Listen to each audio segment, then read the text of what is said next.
It's dodgy hair, isn't it?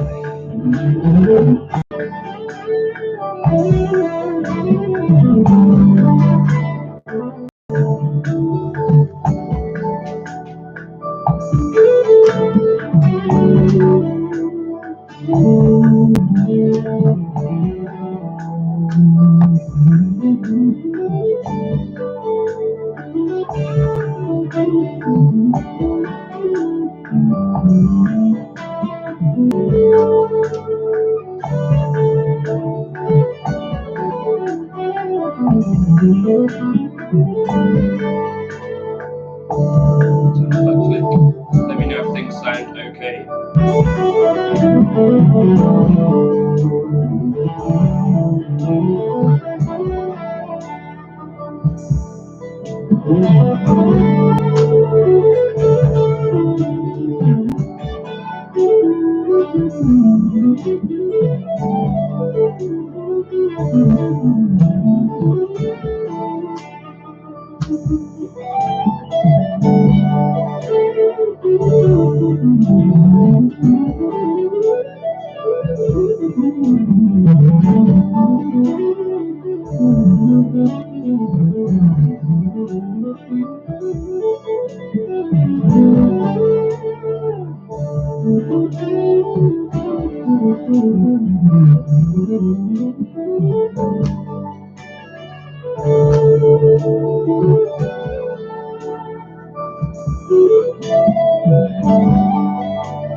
Let me know if you can hear things okay.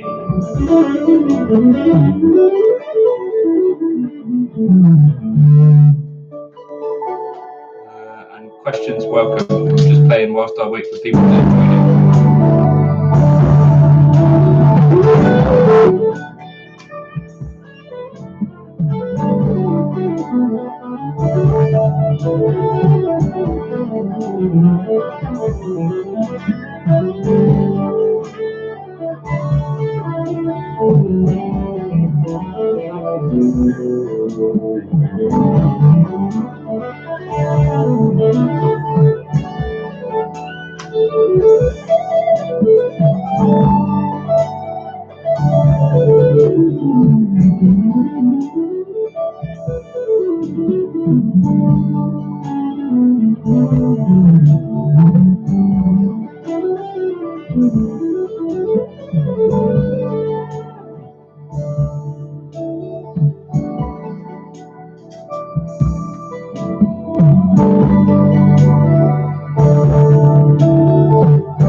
What does muffled sound like?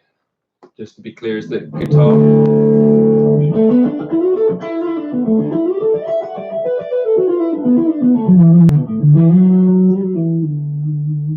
Does the guitar need to be louder, or what's up?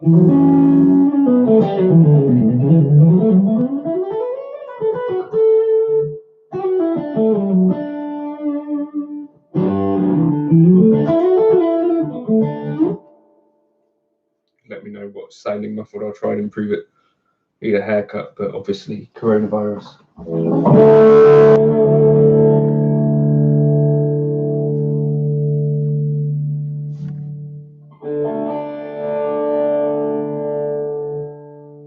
I've just turned it down a little bit now. Can you still hear okay, or just let me know what's up?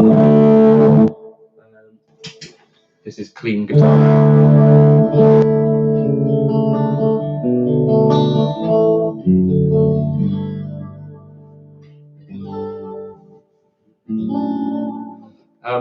And if you can hear the voice okay, I'll start talking. You asked about the gig board. I'm quite impressed. What I like about it is, although it's quite a lot bigger than the HX Stomp, I guess I was thinking it would be kind of like the size of an HX Stomp, maybe bigger. I should probably have looked into it a bit more. As it is, the like tablet screen of it is about the same size as the HX Stomp, so it is probably twice the size. However, what I like about it, it is able to run two of the custom IR that I use, or the own hammer IR that I use, and two amps. So at the moment, a lot of my presets that I've done with it involve a Princeton and also a Deluxe, or there's one that's a JTM 45. So I'm able to run like a dual amp setup. And then other than that, I mostly just use a bit of reverb and delay, which is how I do things on the Helix or the Stomp most of the time anyway. But on the Stomp, I have to sort of make a compromise. Like sometimes, or most of the time even, I just use two cabs. Where in an ideal world, what I'd be trying to do is use two amps to kind of get a thicker kind of tone. So that's one thing I like about it. One thing that's not so cool, I guess, is there's like 5 or 6 drives in it in total. One of which is a rat, so I've never really used any kind of rat type distortion, because to me it's a bit too sharp and a bit too aggressive for anything that I play. I think something I should probably look into a little bit. So the only one that I use on the only drive that I found that I like on the, what am I talking about, the gig board at the moment, is the Tube Screamer. Now it does sound good still, so that's fine, but I guess if you're one of those people that looks for lots of stuff like the Helix or the HX Stomp, they've got, you know, loads and loads and loads of drives, you know, Prince of Tone, Zen Drive, a couple of types of Tube Screamer, and all that stuff. So there's less variety in the gig board. Those are my impressions. One thing I really like about it though is the looper on it, which is like, I think the Ditto looper is one of the kind of cooler loopers that are out there, just because of the simplicity of the thing. But then it also has this feature where you can set the speed like in increments that actually work. So like half speed drops the pitch down an octave, or double speed takes it up an octave. So there's this little speed function on it, which is quite easy to use, which works well and does sound quite cool. So that's one thing I really like about the looper. And also it's got this peel function where you can sort of take back one overdub at a time, which is really useful if you kind of, instead of just undoing the last overdub, you can overdub, undo each overdub that you do, which is kind of cool. Haley, how you doing?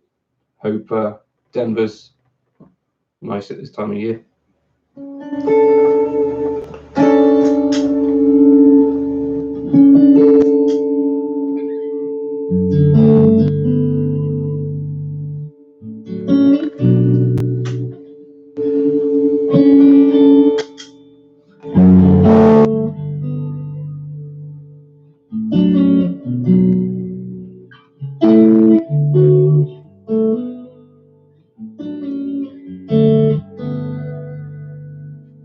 Snowstorm.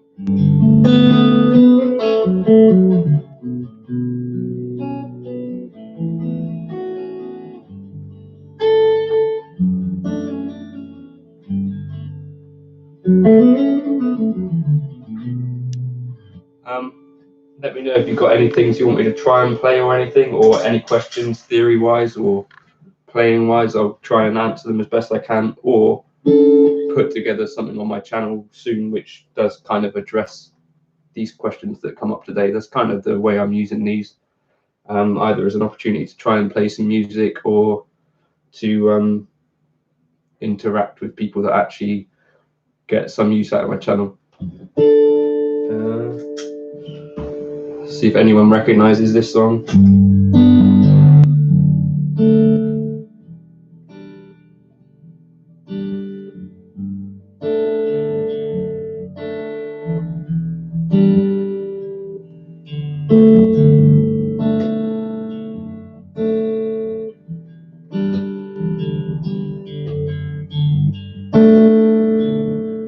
That's absolutely fine, Lee.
Justin, can you send me an email so I can send that? Yeah, you got it.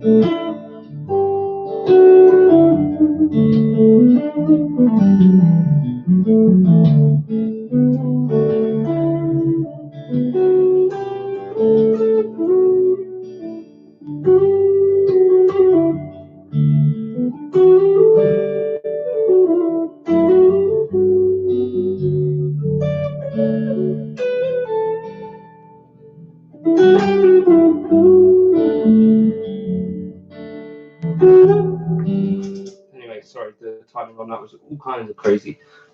Yeah, landslide. So Justin, can you send me an email because I want to send you that? She used to be mine backing track. I'll upload it at some point, but I need to find a gap in my schedule so that I can upload it. Jeffrey, before Chip went, when you say clever ways of shifting positions, do you mean like between?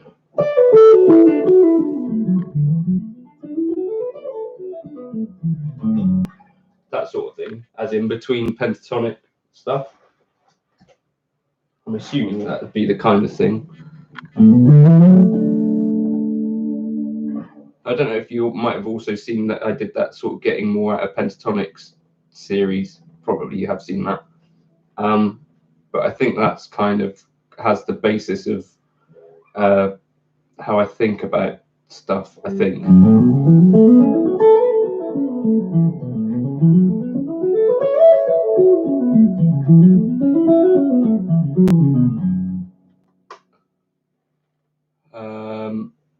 Was there anything like what I did in the line that I transcribed the other day? Because there was something in the middle of that which I think I do quite a bit of, but not necessarily anything that I ever consciously worked on. Let me get this line up. Patreon will stop being slow. Right. We're in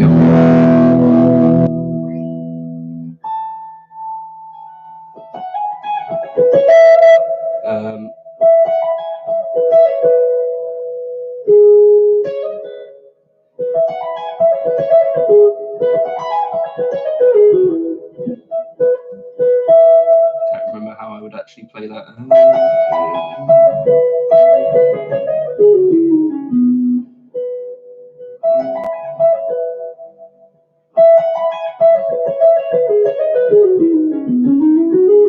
That sort of thing.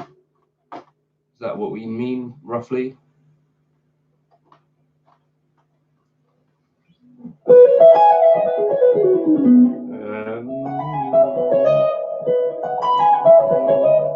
I find that I do that thing quite a lot. So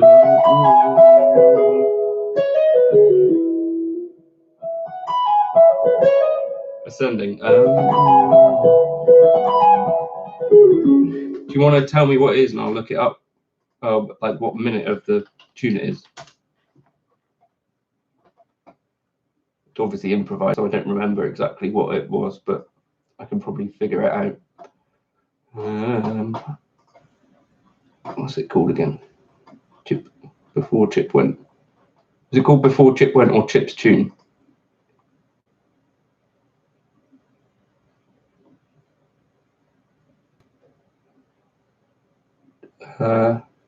Do you play pop songs on that, like Closer? What do you mean by that? Sorry, I can't quite work out what that's meaning. Before Chip Went, right? Let me have a look.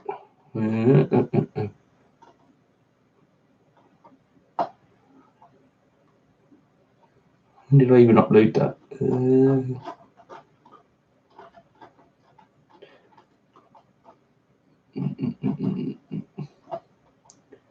Where's it gone? There we are. Right, 2 weeks ago. Nice advert.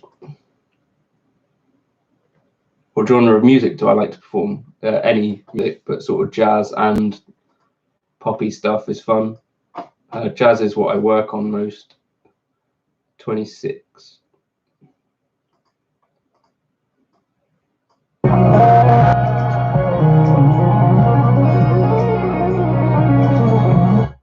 Okay, so fast thing. Brilliant. Let's do it slowly for starters.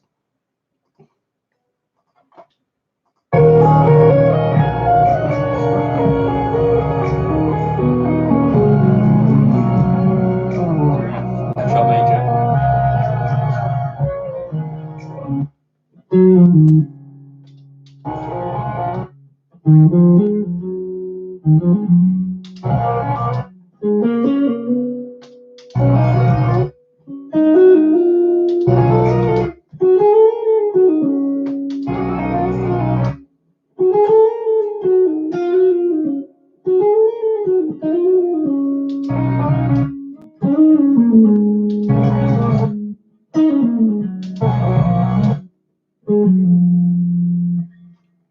What was that? There's another weird shift.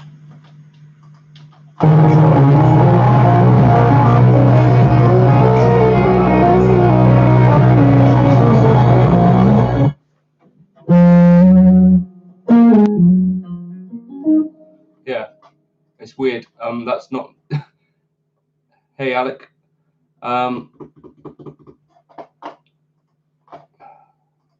So when I look at that thing slowed down, it doesn't look like something that I particularly ever really consciously figured out what was going on. So that thing I find I do a lot, on like 3-note per string stuff. So instead of doing like this, I don't actually play that loud, Camille, generally. Like, I guess you can probably hear it's about like talking level.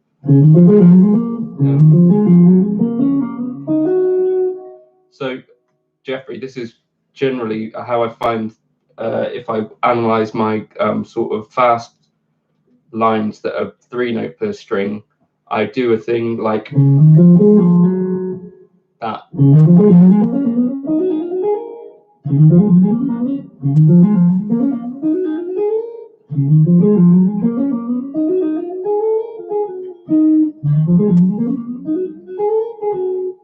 What does it go after that?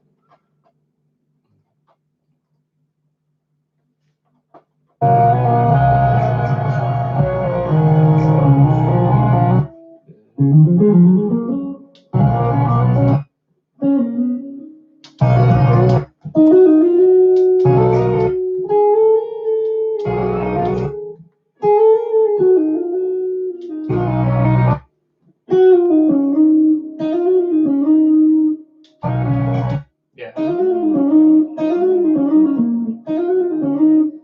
I guess that's what's happening in the middle of it. So if you took it out of a line, you'd probably do that sort of thing quite a lot.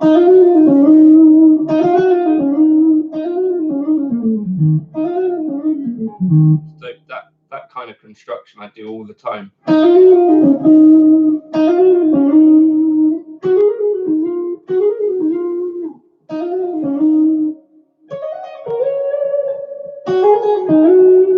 So what's that? 4. 1, 2, 3, 4. 1, 2, 3. 1, 2, 3, 4, 5. 1, 2, 3, 4, 5, 6, 7.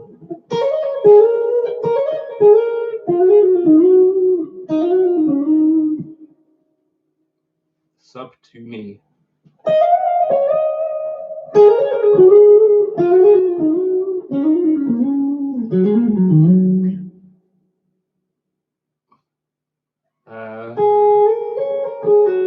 So that would be a thing I would do.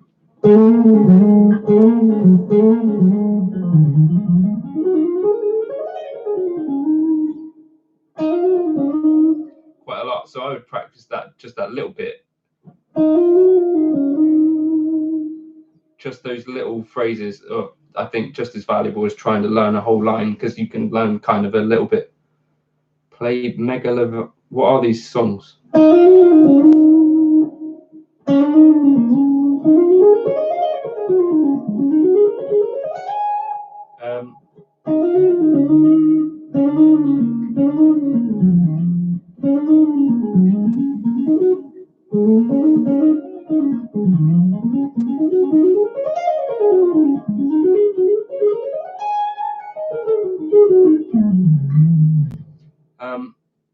So yeah, that's kind of fun. I think sliding between the pentatonic stuff.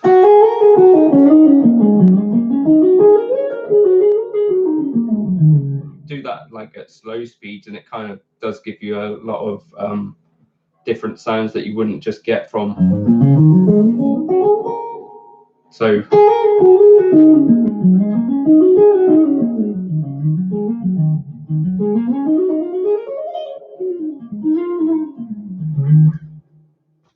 I think I might do another pentatonic video and see what comes out of that, because I could put in some more of those kind of slidey lines which kind of sound a little bit less pentatonic-y. Any other questions?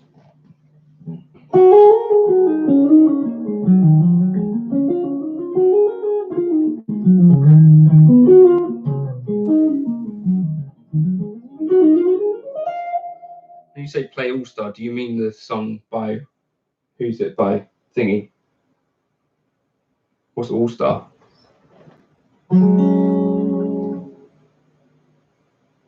What is it, All Star?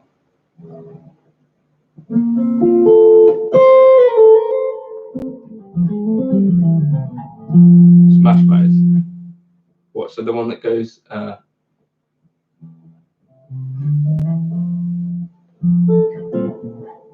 From Shrek.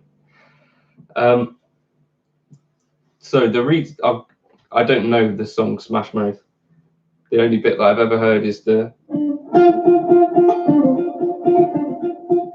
you know, the bit where they don't stop coming, which they play over and over again in a YouTube loop. What is, does the movie have the music in it as well, Justin?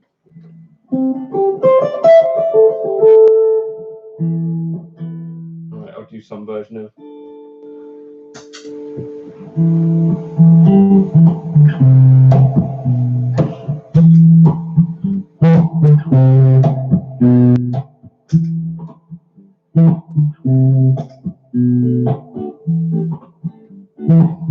Set that loop up again. 2, 3, 4.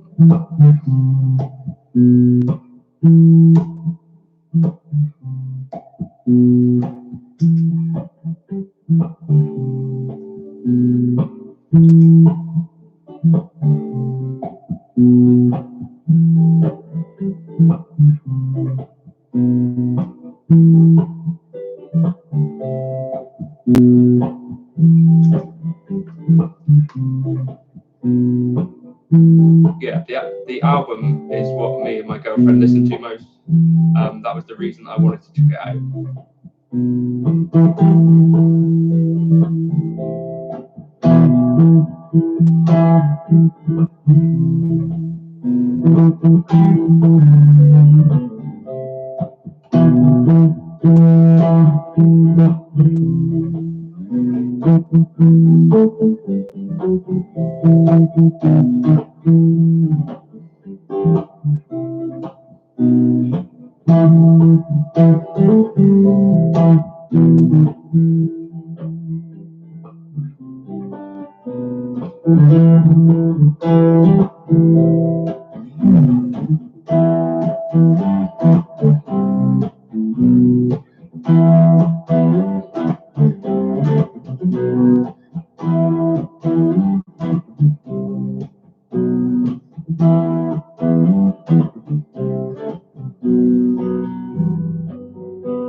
Oh yeah, will that happen? I hadn't thought of that. Right, I'll just play not the melody. Oh, it's gone now anyway, don't worry about it. That was some of that junk. Seven Nation. Let's do a sadder version.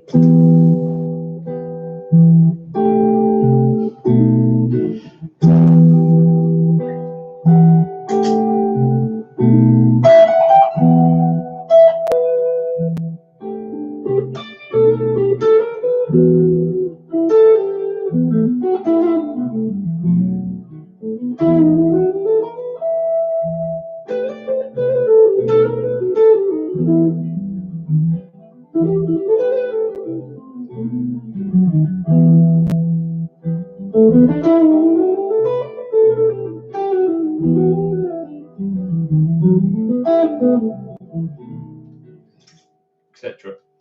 Right, so Lee, questions about finger movement. Right, here's the thing. So there's two areas where I think this is an issue. So for instance, if you're trying to change between, oh, I'll do some Ryan Adams in a sec. There's one tune that I really dig this, if I can think of what it is. And also, yeah, so our favourite song from the musical The Waitress is Door Number 2 or 3, Door Number 2, whatever it's called. The one that goes.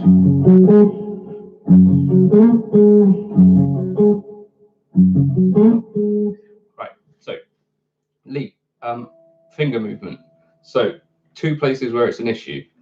So this is something where I've got a kid and his dad who I teach guitar, and sometimes there's like movements between chords that they've never done before. And if you watch people try and move between chords, one of the things that you sometimes see is that their fingers do stupid things. Well, not stupid, sorry, but their fingers do random things before they find the chord that they're looking for. So in that case, for instance, if I was, let's just choose two random chords like this. And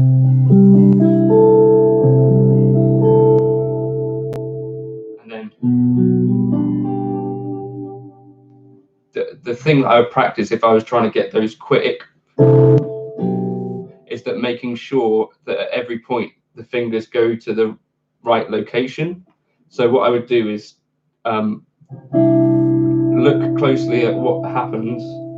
So I'm looking closely at where the fingers are for the first chord, then thinking and then analysing where they're going to be first. And then what I would do is slowly watch what every finger does. So for instance, this little finger needs to get to here. So I would practice that. And then I next go to the next finger down, which needs to go to here. So I practice doing those two movements at the time. This finger here is not going to move in this particular change, so that doesn't need to worry about. But I'm going to start using my middle finger. So that's going to move from there with everything else until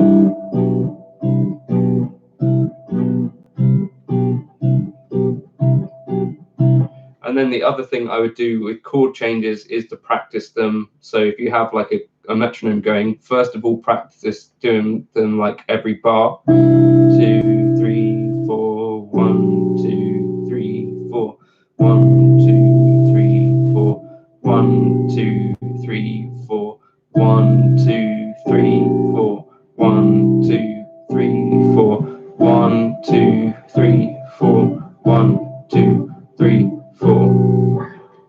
Like that, for instance. Does that answer any part of what you're asking, Lee? And then the other thing would be for lead playing. I'll wait for you to just confirm whether this is what you want me to talk about, Lee.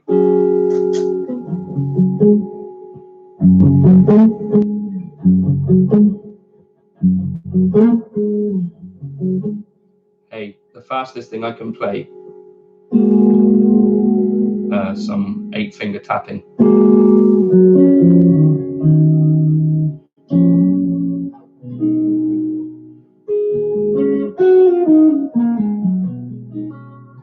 Right, so then when it comes to, can you give me an idea of what sort of thing that you're playing where you're feeling that you've got too much finger movement in, or inefficient hand movement, whatever it is that's going on? And I'll try and figure something out around it and how I would practice it.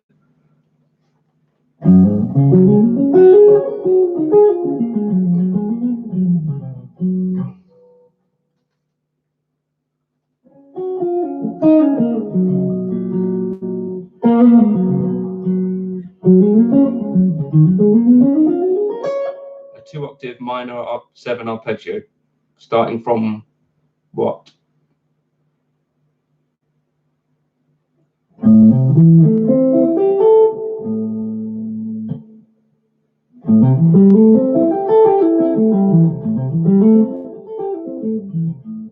That one.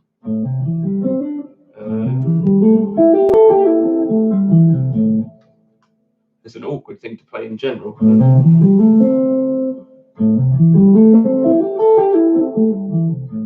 Is that one a suitable one?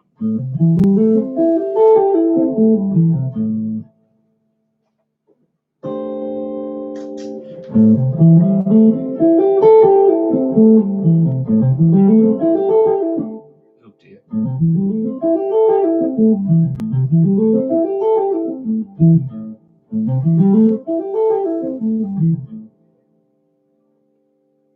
That works. Okay, right. So first of all, how are you picking it? So I guess I'll start trying it with alternate picking or legato.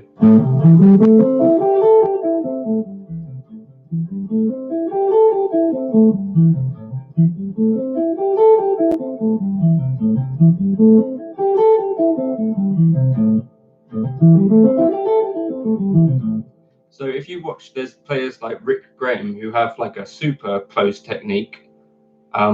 I think he's someone who's specifically worked on economy and like, okay, how fast can you get it? And let's see, you probably might find that you can play it faster than anyone else anyway.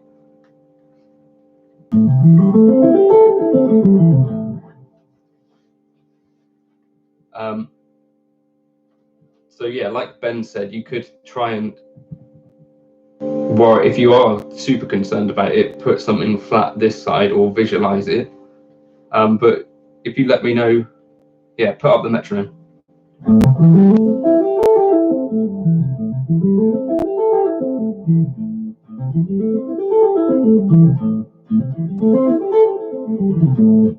It's not an easy shape to play in general, I think, because it's got a lot of things that are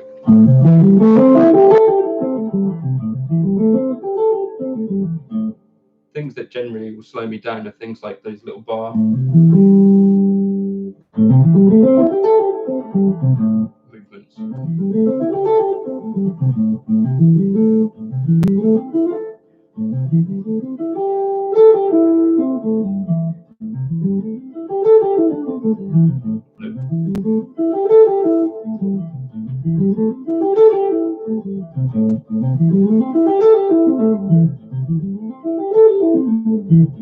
You might find economy sweeping way of playing it that you like.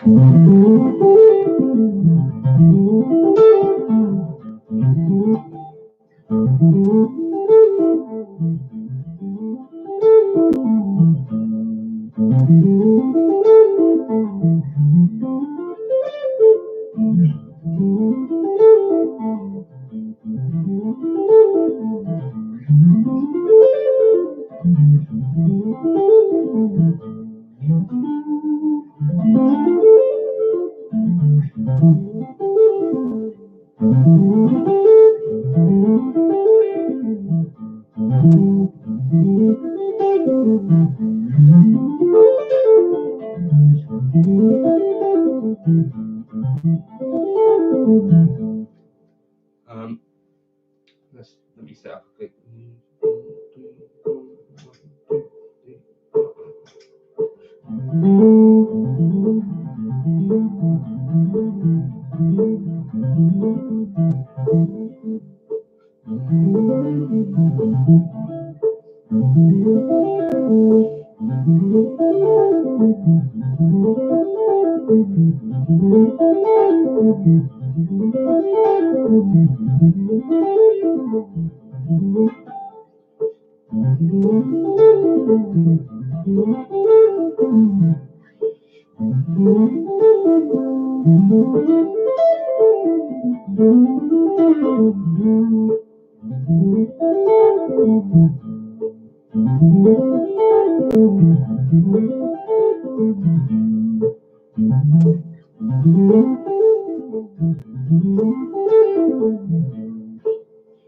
How you getting on with it, Lee?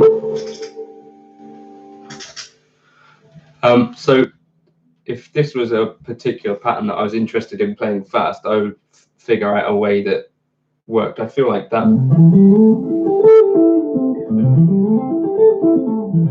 might be a more versatile way of playing it than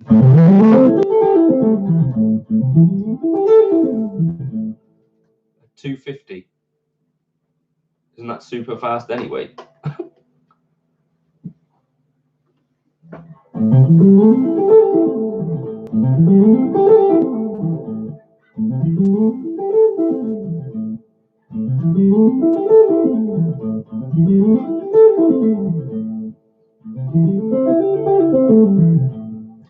I can't play it anywhere near that fast, I don't think.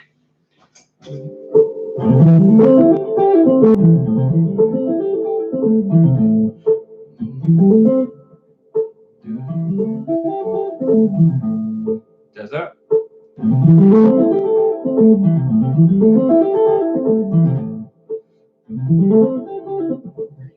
No way I can play it that fast. What are you on about 250? You're mad, man. I can't give you any help if you're playing it at 250.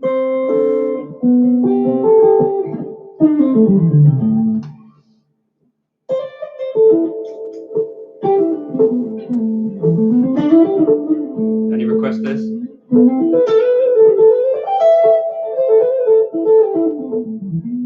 Could have been in painting tonight, mate.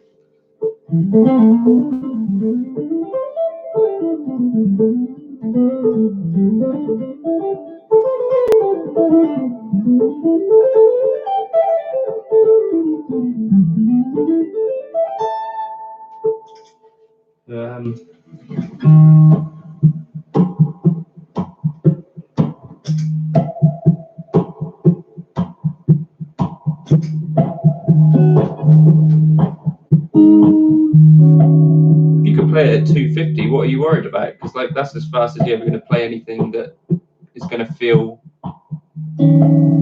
slow, right?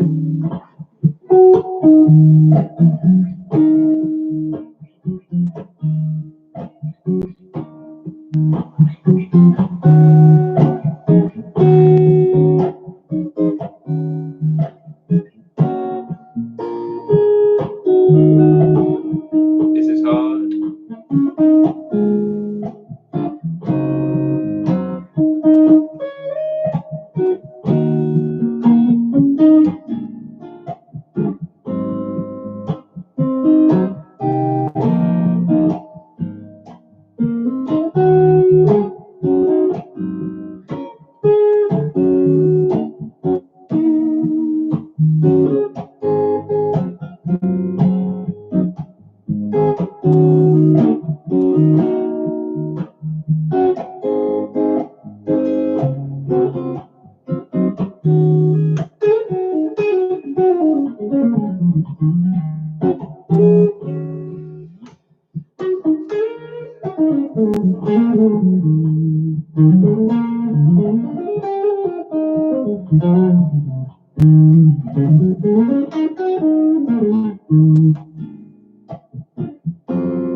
Won't be able to sing with it anymore.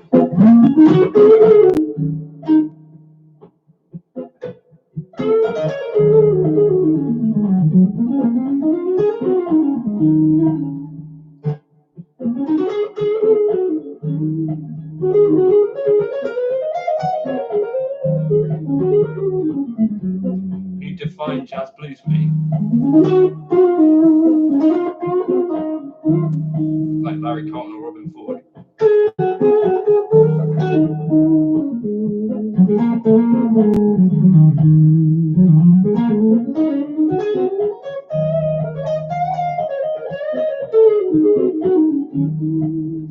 Yeah, it does. That's the custom mezzo that I've got.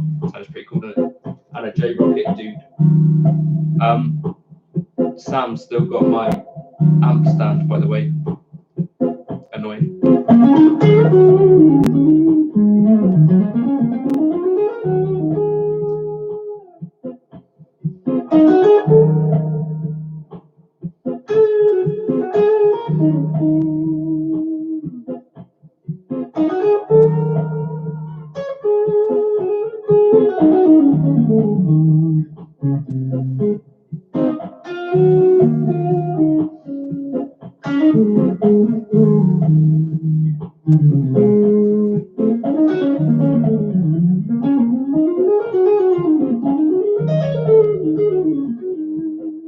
Get him to do my tolexing.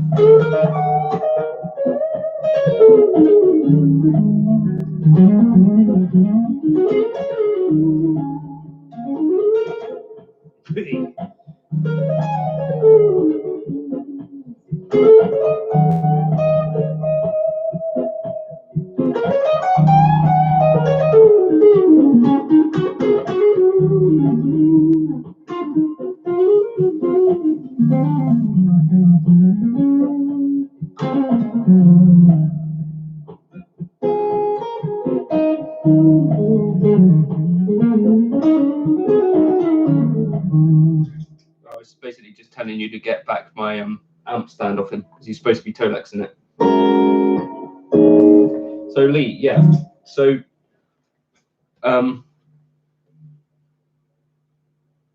when it comes to jazz blues as a thing,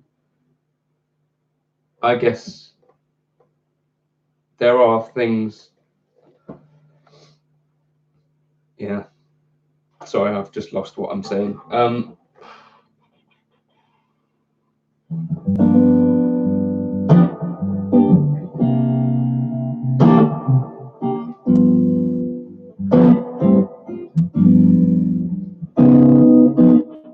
Like this sort of thing.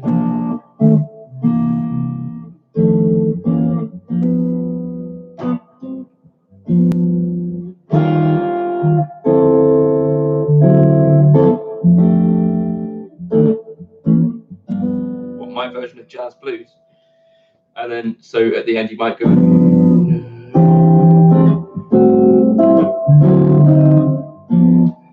something nicer than that.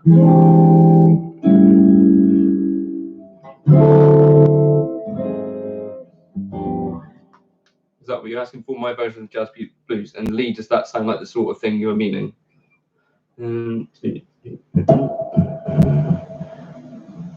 Chord substitutions when I play. What am I playing? Like jazz or It's got to be jazz, isn't it? Let's be honest. I guess in all of that jazz blues, the 12 bar that I just did, then there was loads of substitutions. So let me just play a loop and then I'll talk through.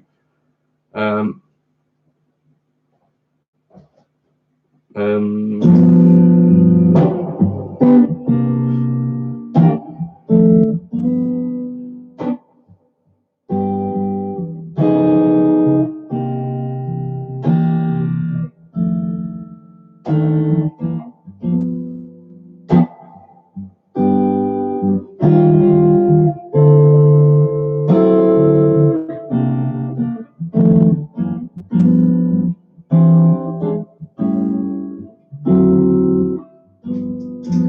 dear. So you mean more substituted than that? So do you mean like sort of goodbye pork pie hat or something, like the half diminished instead of the 5/7 instead of the 5? So which half diminished? So I'm playing in G. Dave, it's in terms of extended chords and all of that stuff. I don't think particularly in terms of labels of chords. I just go for grips that I know I like the sounds of, and I've just gradually added more of those. So if you go on my channel, there's a couple of videos called 7 chords you might not have played before, and the idea of that is to just put a bunch of chords in front of you that you might not have played before. And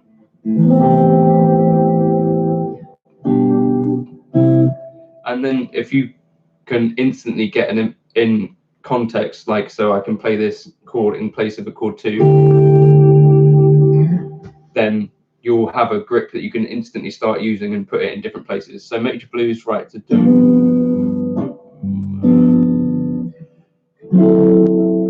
Yeah, but F sharp flat 5 is just a D7 lead. It's just a D7 without the root. So that's, I don't know if that would be technically a substitution. Oh wait, sorry.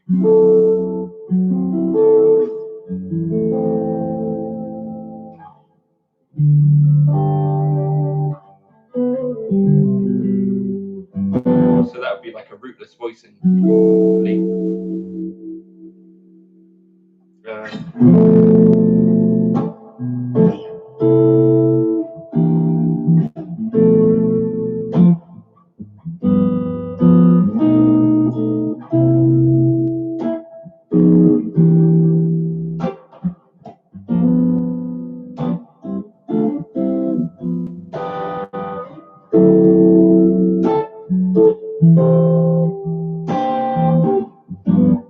So I could try something like that.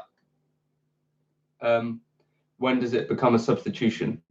Right, so for instance, there's a few different types of substitution, isn't there? Colorado, you're from the same place that Lee is then, right, Chris? Well, sort of. He's from Denver.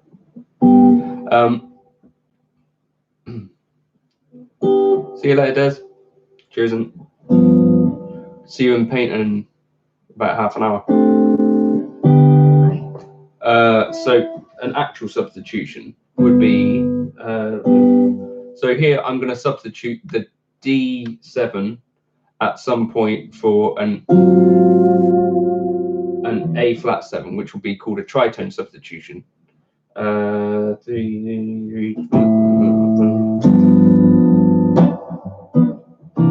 Germany.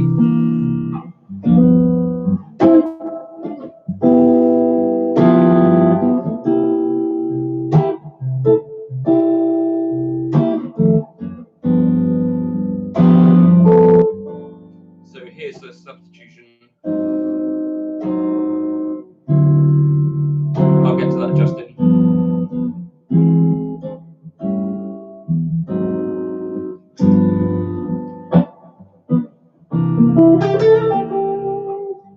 So there's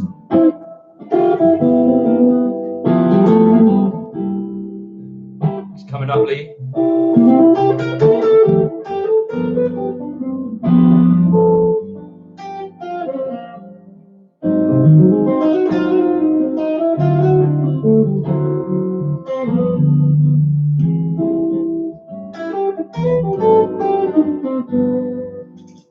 So does that make sense? So in that case, I was substituting the D7 for an A flat 7, which is a tritone away.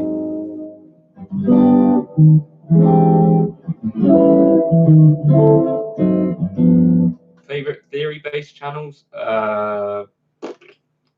I'm not too much of a person who cares that much about theory. As in, I try to get away from it a little bit if I'm playing, so I don't tend to think too much theory. Although I know little bits and pieces. Do I use a lot of tritone substitutions? It's something I need to do more of, to be honest with you. Sorry, Chapel, I need to answer that question for you. So tritone substitution, I guess subtly, yeah. Chapel, I'll come to your question in a sec because I'll answer Dave's questions first because I think I can answer them slightly quicker. Favorite music, guitar related channels? Jonathan Kreisberg, his music I really love and his playing. Gilad Hexelman, really love his playing. Brett Show, I like the way he presents his stuff. Who else have we got? That Pedal Show I've learned quite a lot from in terms of how to work with some guitar gear. And I think that's kind of what subtly got me into pedals a bit. Who else have we got? Keith Jarrett, I love to just watch, not that he's got a channel, but I just watch his playing. Bill Evans, people like that. Bob Reynolds has got an amazing channel, which is kind of a lot about his approach to stuff. Yannick Guizdala, is that how you say his name? But he's kind of from that same group of people, sort of. Yeah, I really like those kind of people, I think. Kind of things that have more of a serious kind of flavor to them, I guess. Probably you might say that. Obviously, you can tell from the way I am that I'm quite a boring type of person. Rhett made his own IRs. Cool. That's one rabbit hole that I don't really want to get down, to be honest, because I've got one IR that I use that's from the Jazz Duets channel. Yeah, I've seen one or two things. They occasionally do these super awesome videos with graphics and stuff, don't they? And is that the one that's got an English presenter or not? I can't remember. But yeah, I think I subscribe to Jazz Duets. I think. Is it an English guy?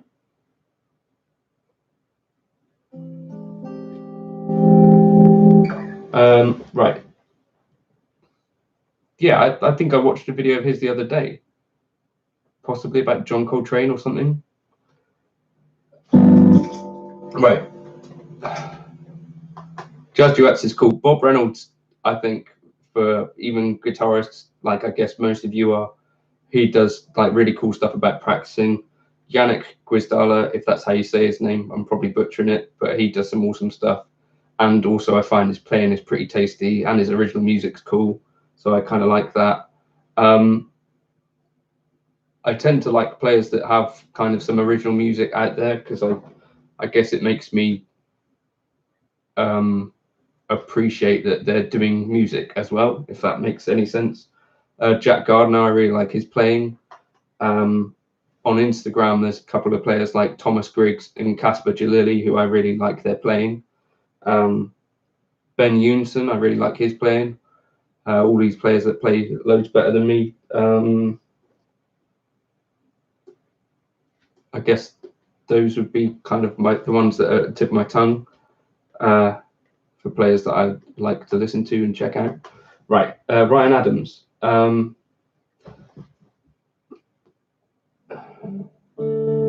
Right, how does it go again?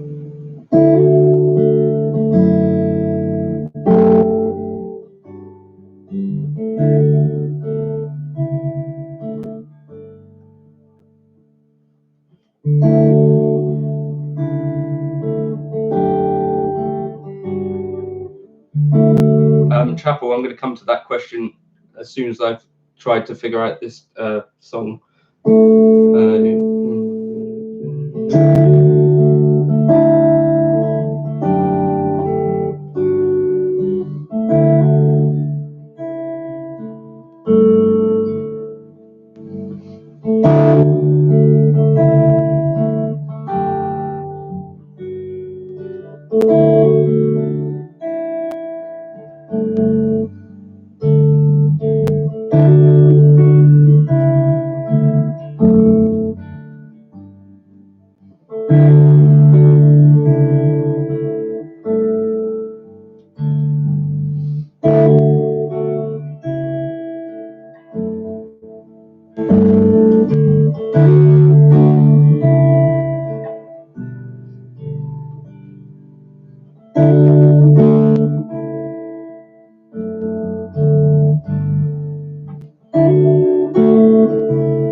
So here we are, the verse.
Sorry, that's my half-baked attempt at playing Sylvia Plath by Ryan Adams, which is my favorite tune of his. Right, so legato. When switching strings, do you typically place your first finger first or your other fingers? There's another Ryan Adams song I know as well, Justin. If you quickly type some other ones in, I might know one or two others. Like in my head, I might be able to play one or two. Typically place your first finger first or your other fingers. Currently, I'm placing my third or fourth first and then my first just after. Can you elaborate on what you mean, Chapel? So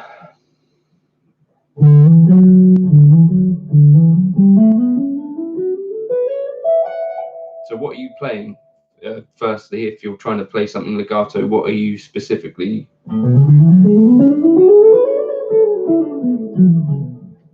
Back when I was a very young person, the first way that I decided to start practicing scales was completely up and down.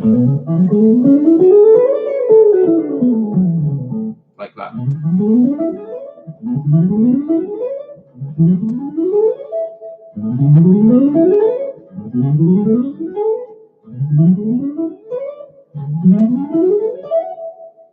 That was how I practiced legato. Monsters, My Sweet Carolina, how does that one go?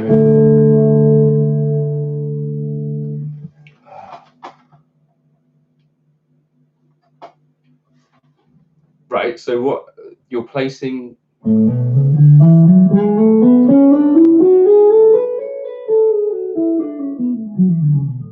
So what's happening? You're placing which fingers? Typically place your. Oh, do you mean like? I don't get it. So you're placing your third and fourth first. Just explain to me, like in an A position, what you mean. Let me look up the lyrics to Sweet Caroline a sec.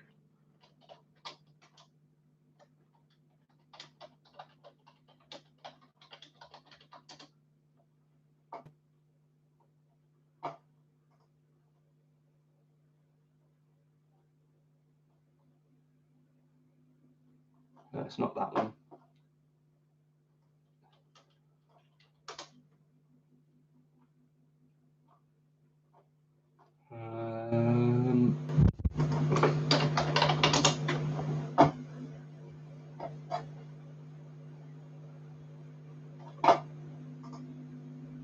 I found what song it is that I like. Cool. Right, I'll try that in a sec. It's not Sweet Caroline. It's not the one. Yes, pinky and ring finger first. So, like that.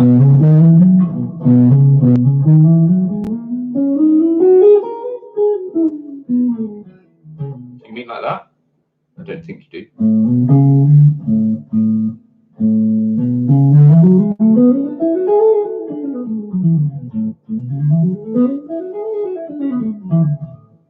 What do you mean? That? Is that what you mean?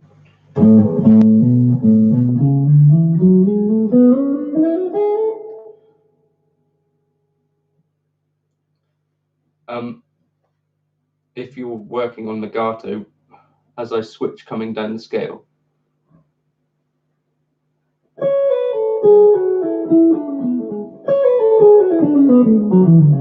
Oh, right, so you're descending legato. Is that what you're asking about?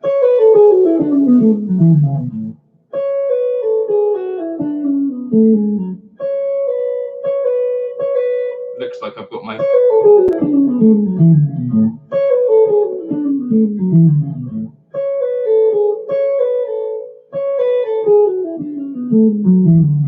So just practice it super slowly, I would. And I do remember the feeling of when I was younger, like it seemed like really hard to get the thing to pull off.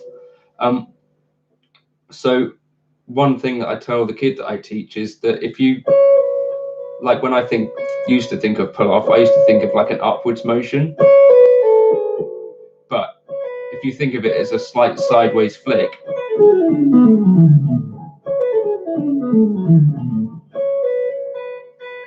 instead of just an up, because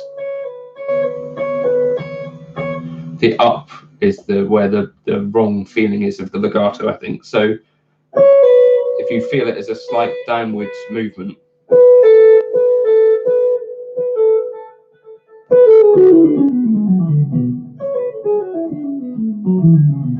by downwards I mean like off of the string down.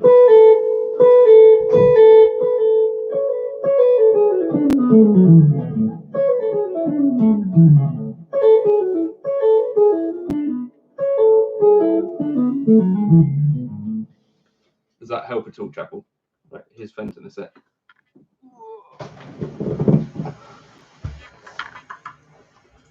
Sausage.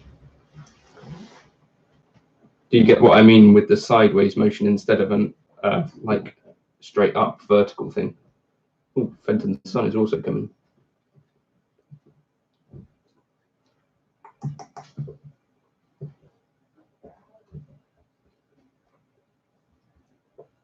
Hello, Nima. Come here, buddy. Whoops. Here's an additional sausage dog. 2 sausages. The dog torn.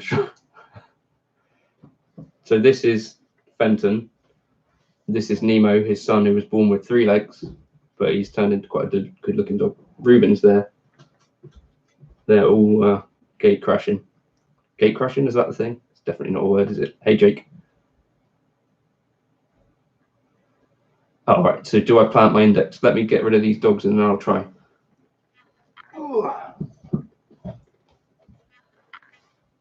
Go on, Nemo, out you get.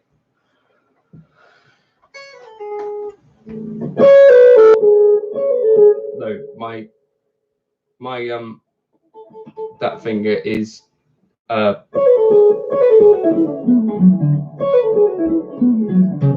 ready to move. Take him. Lenny, can you take Nemo? What? Because he's probably going to chew something.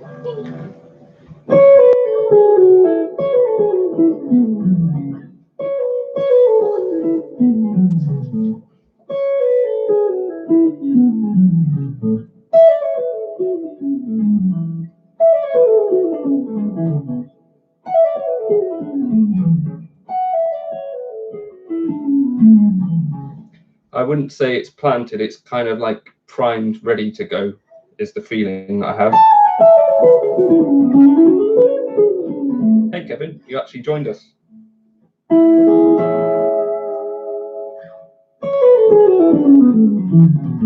So that is my advice on the legato thing. On the descending, I would also practice descending probably more than ascending. It's more difficult, I find.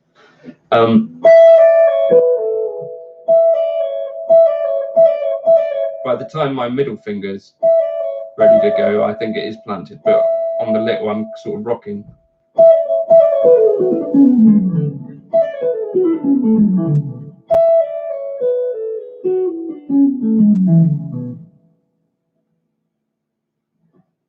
The other thing that I kind of like to practice in this area is because I like the sound of this, is if you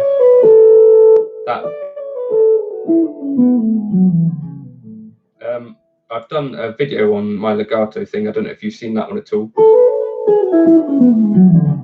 There's one on my channel. If you go on my channel and search legato, hopefully it might come up.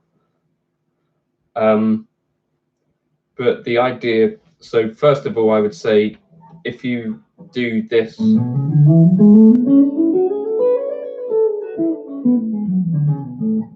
practice doing that in like even 4s instead of triplets.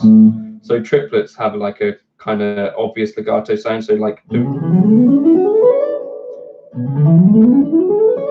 whereas if you do it as even 4s, so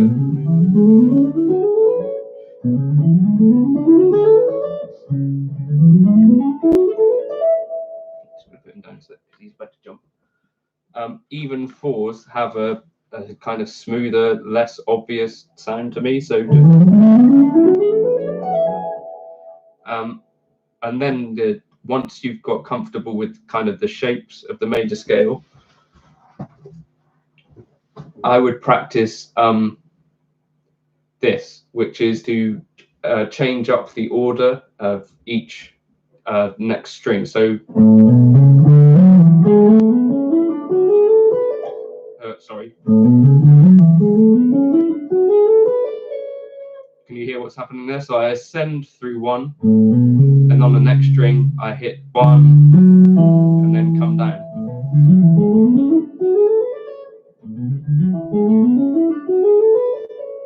And practice your legato slow, because it's kind of difficult to get even slow.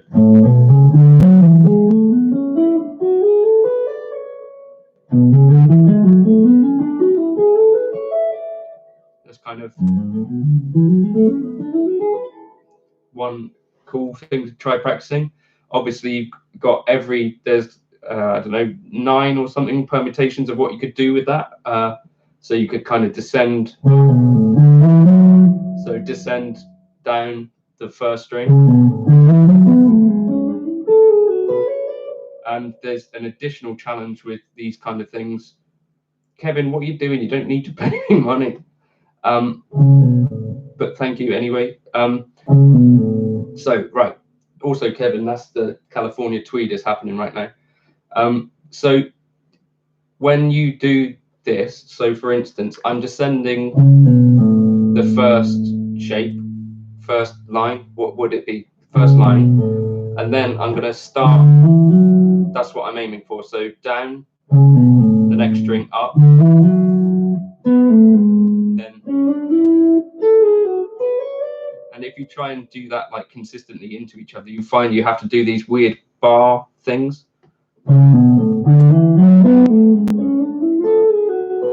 Which is super difficult. So I'm in A in the first position with 3 note per string. So this is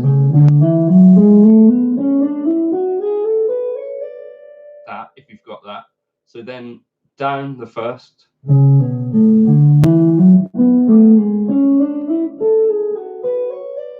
And if you can play that at any speed, I think you're probably onto a winner, because that's super difficult. So if we try and do it even.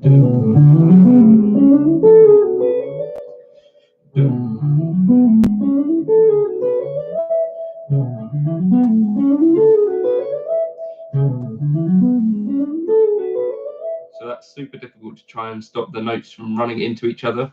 Am I borrowing my index? Yes, so like a little roll type thing. And then the same at this end.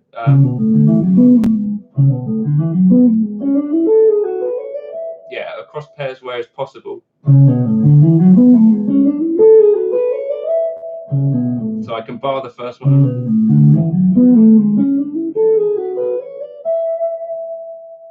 That's money for toilet paper. Thank you for that, Kevin. Kevin, have you ever seen Fenton? I'll get him. It's a sausage dog.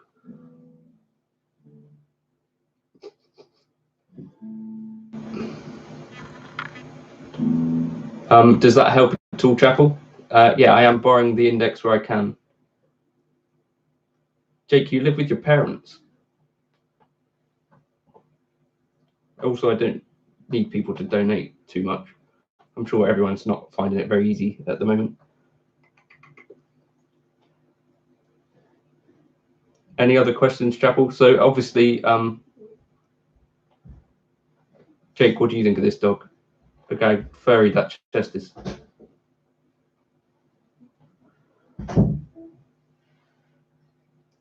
I haven't seen Ruben. Say something.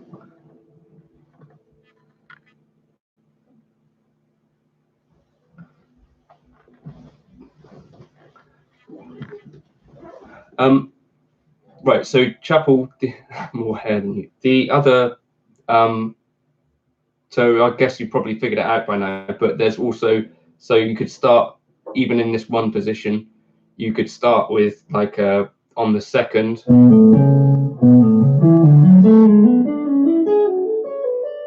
Like that one's fairly simple.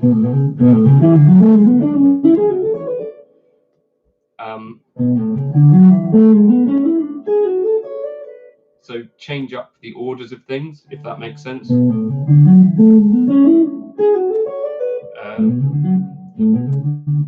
then the other thing that I do a lot of is this.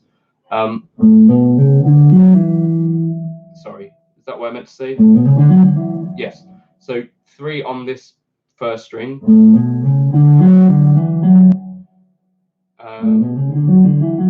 So 3 on this string. 1, 2, 3, 4, 5, 6, 7, 8.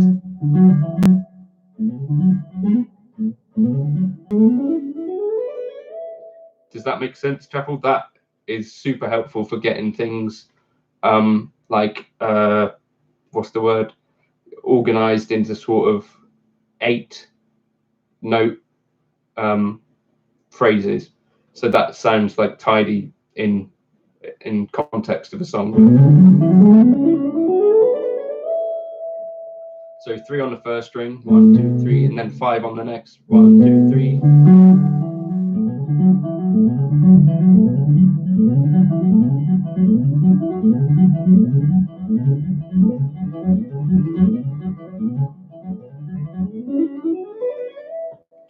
That would be something that I find really useful, and obviously practice that across all shapes.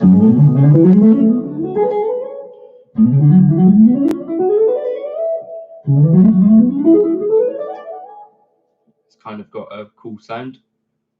Yeah, and obviously it doesn't have to be that fast. I'm just showing that that kind of works for me.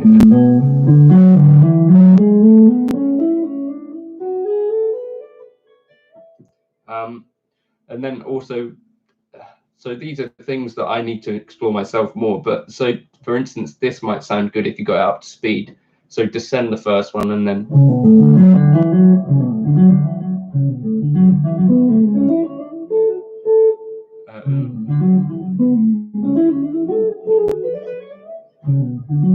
Sorry, I can't do it. Kevin, what do you mean? Have you got like a song in mind that I've played that you would?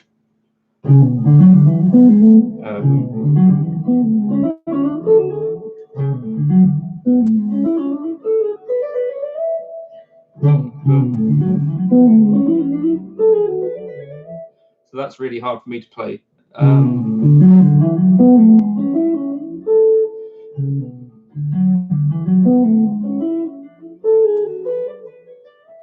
I don't know if that might sound good sped up.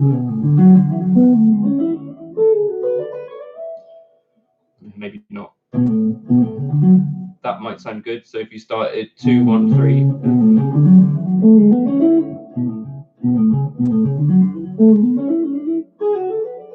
That's kind of difficult. Just one of your videos. Oh, one of those chords. Well, so for instance, all of those, Kevin, came from just C major.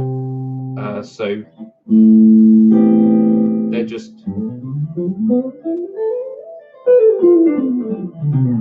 all of the places where there's C major. So I guess this is something I could vaguely explain. So I don't think of chords as particularly named things. I think of like, is it a flavor of chords? So for instance, that chord as a flavor I know can fit as either the 1 of C major or the 4,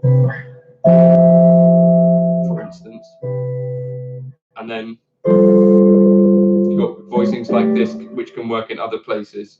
But I don't particularly think of them as like their actual names. Like, so that I think that would be something like C6, C6, 9 with a major 7 or something like that. There's loads of different names for chords, which is what makes me think that it's probably not the best way to think about them. But so I think about chords as clusters of notes that are available in C major. So like, for instance, that's how I ended up with that thing. So oftentimes I'll be looking at available, whatever is going on, and then end up with a thing like that. So I'm thinking, and then the other thing I like to do, I think I've talked about this in a video, is if you've got a chord voicing that you like the sound of, so like this. move that whole thing up through the scale, like to adjacent notes within the scale. So the G has got to go to an A, the F is, the E has got to go to, right, so let me just tell you what the chord notes are first. So I've got a G on the E string, an E on the D string, a B on the G string, and a C here on the B string. What I'm going to do is move every single note up the scale at a time, so I get another voicing which is similar to that, if you see what I mean. So the G will go to an A, the E will go to an F because we're in C major, the B will go to a C, and then the C will go to a D. So I end up with something like this. Do you see? And then I'd come to the next thing.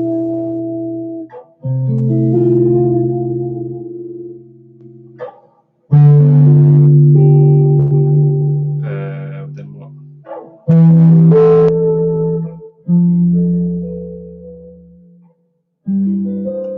Does that make sense? That's kind of how I think about chords a little bit. And so, for instance, if I was trying to play, I don't know,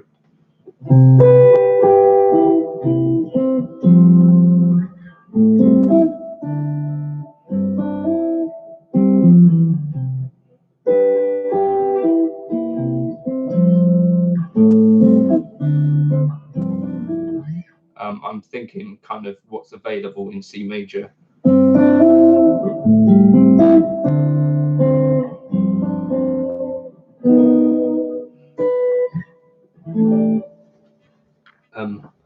Feel free to ask another question, because that might not have been very clear.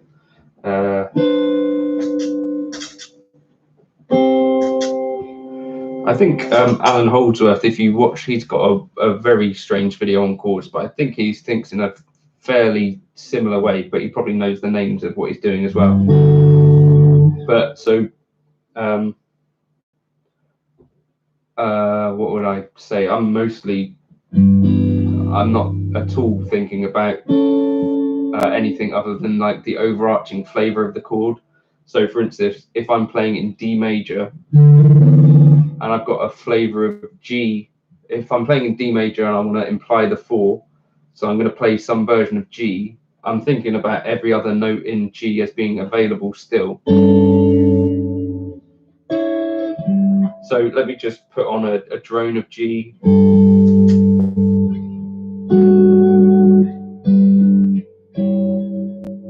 So all of this is fair game for me. That one's not.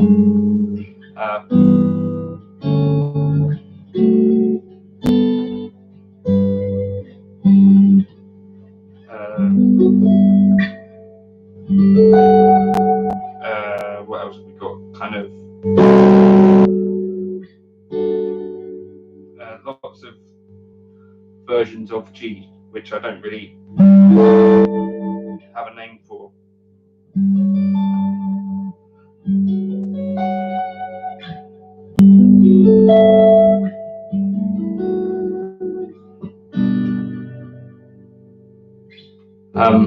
And then also you could kind of chuck other chords over the chords if there's not too many notes going on in them, and if they're spacious chords.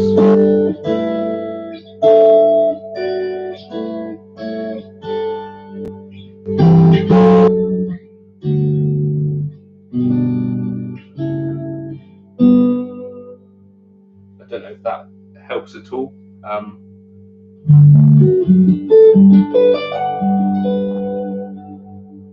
I've got a video on modes, which I think I filmed out of focus, but I don't think it particularly matters. But I might put that up tomorrow, because I think it might sort of shed a little bit of light on how I think.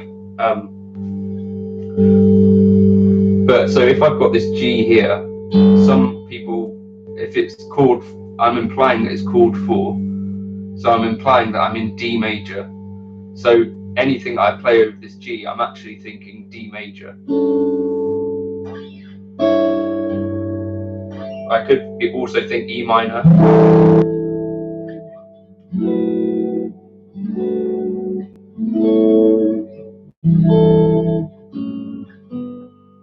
don't know if that makes sense. Probably doesn't. D major. So I'm thinking D major for everything over this G.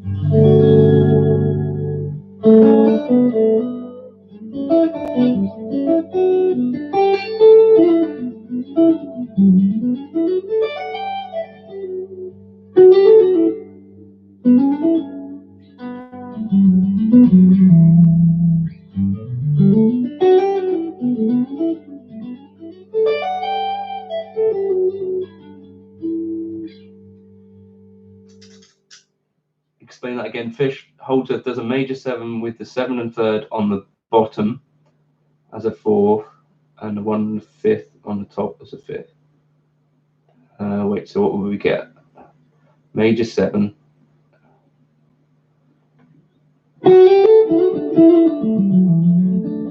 So major 7 with the 7 1/3 on the bottom. In that order. So a 7 and the 1 and 3 like that. Cheap guitar amp. What for? Is that the major 7 you mean, or do you mean higher up? Wait, that's not right, is it? What do you mean like that? What do you mean of spread voicing as well? What would we do?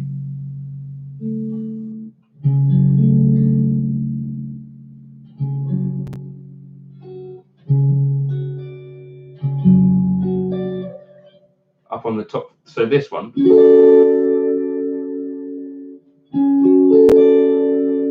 you mean like that? To practice with and also record with. I guess I'd be thinking like a Boss Katana or Yamaha THR, or it's got to be cheap. Anyone else got any suggestions? Do you mean record direct from it?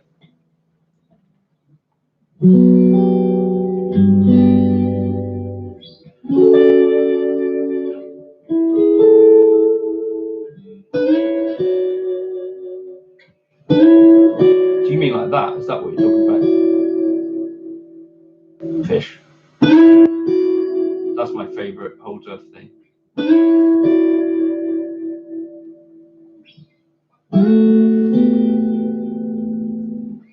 If it's with a mic, also the Marshall Origin 20 is quite cool. It doesn't have a reverb, but other than that, I really liked it.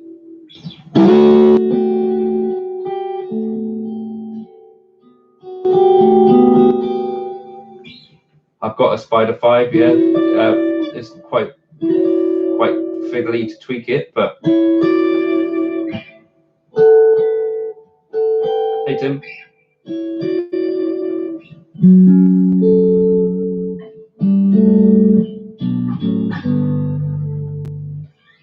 I think that's my favorite.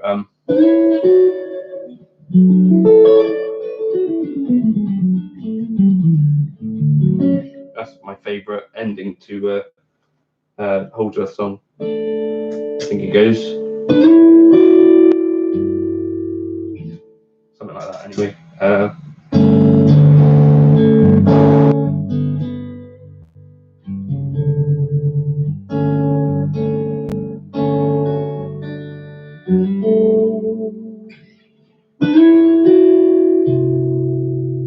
That's my favorite Holdsworth thing anyway.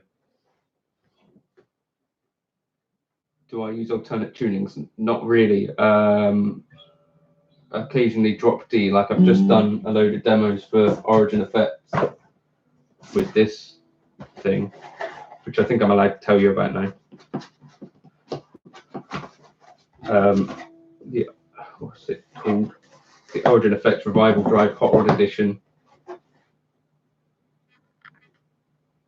I used some drop D for that. From the D string up to the high E. Gotcha. C sharp, F sharp, D, A.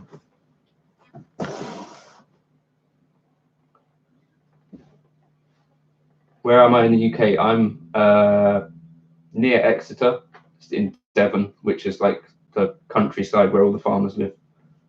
C sharp, F sharp, D, A. Wait, so where do you got C sharp, F sharp, D, A?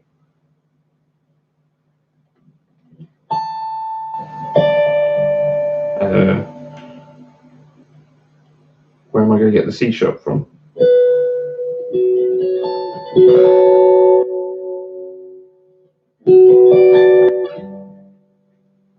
Tell me what frets to use. I don't know what's going on here.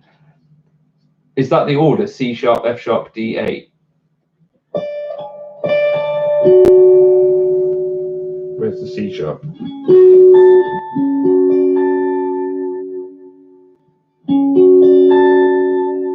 Is that what you mean?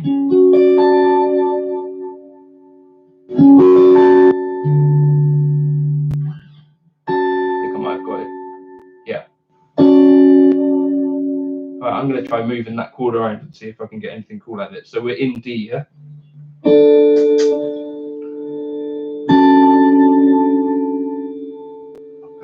Then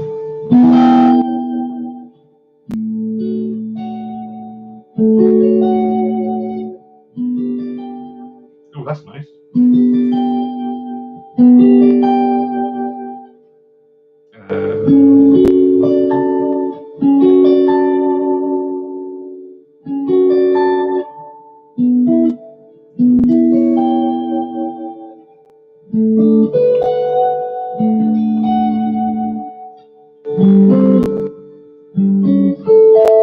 Can't do that one. Could do that.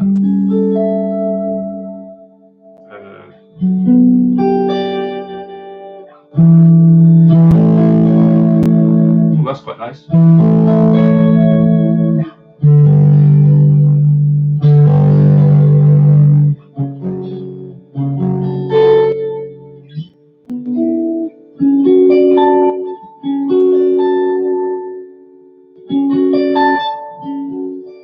So you could play it like that as well.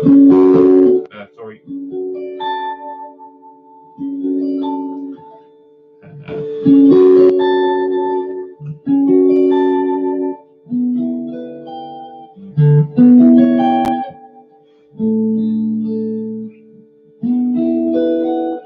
Where am I?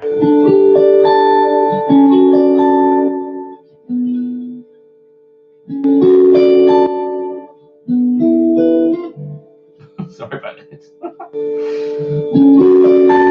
What was the one I liked? Definitely not that. This is new to me. Then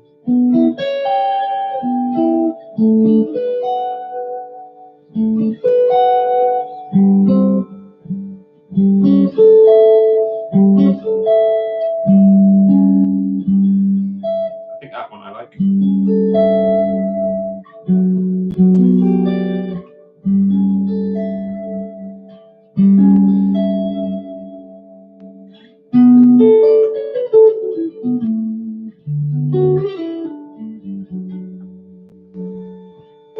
Let's try something. 3, 4.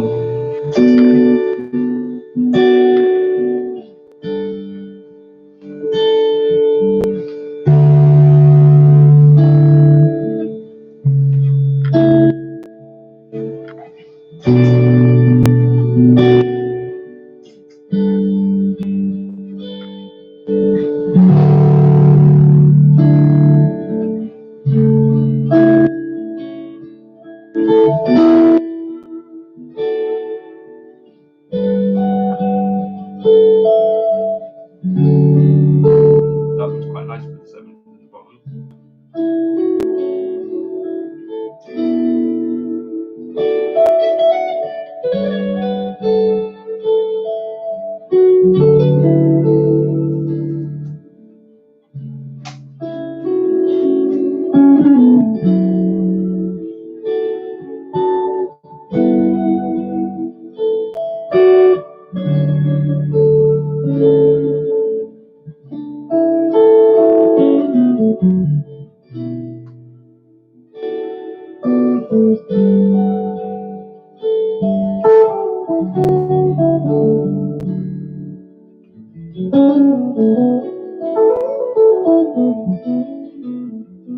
It's a ditto tip.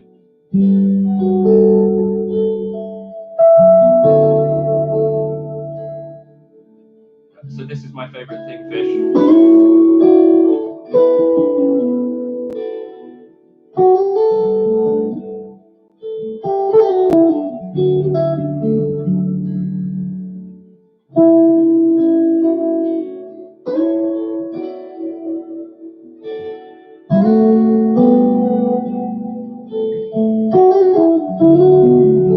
Eric Johnson, Alan Holdsworth. Do you like hexamen?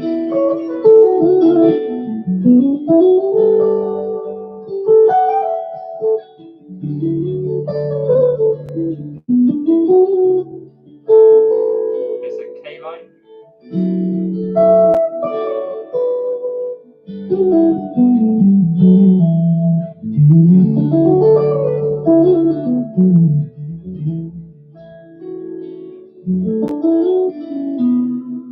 Let me try and play that thing that Lee suggested earlier on with the thing. So I'm trying to play B minor, sorry, B minor 7.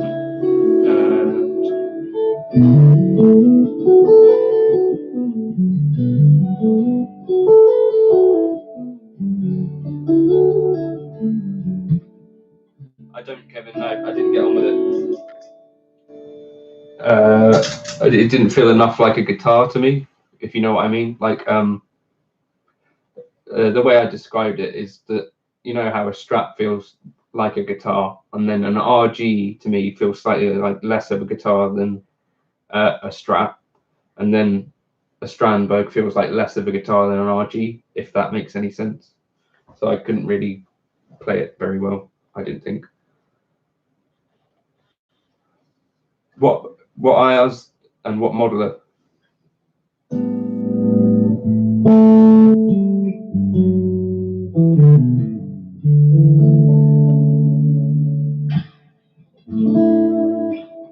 What was this tune I was going to try and play? Right, okay.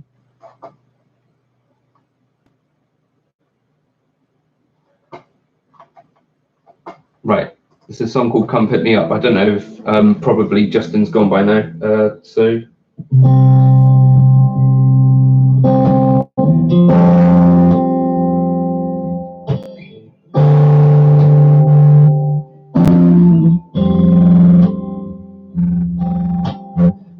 What do you need for it to work? Do they need to be a different thingy? I've never used the Kemper rig editor. For some reason, when I try to connect my Kemper to my PC, it doesn't work, frustratingly enough. So this is me trying to play the chorus of "Come Pick Me Up" and then some other solo bits. 3, 4,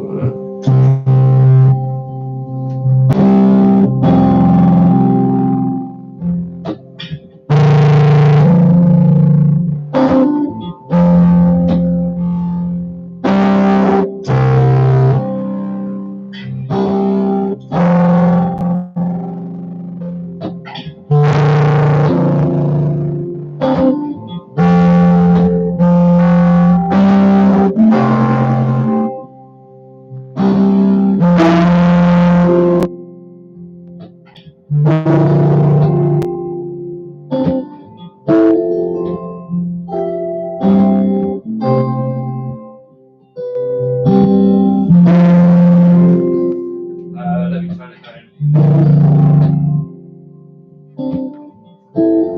Tell me if that's better.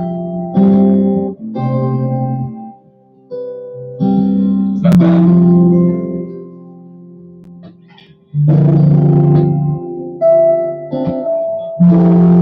Is that better or is that worse?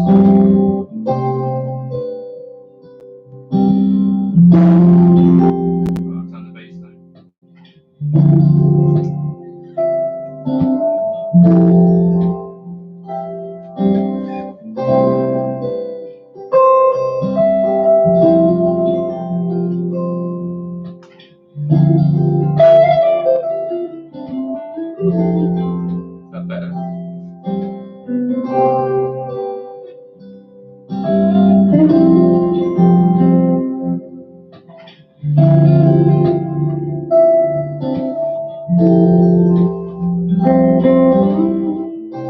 that better now or not?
My process of building a loop. Thank you very much, Fish, for bothering to pay attention, and also asking questions are super helpful to have people involved. Otherwise, it's just me lonely in a room worrying about my gigs. My methods of building a loop. Right. The most important thing, two important things. The most important thing is timing, and that's the thing that's the worst aspect of my playing in general anyway, I think. But try making a thing which has a regular end. So start off with, in my head I'm holding like a pulse or whatever. So 1, 2, 3, 4, 1, 2, 3, 4.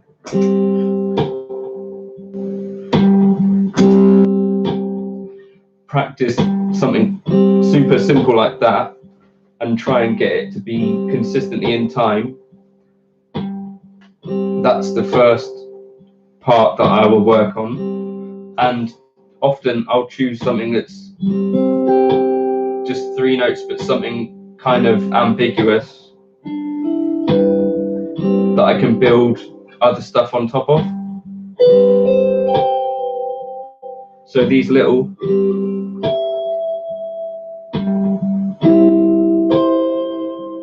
small phrases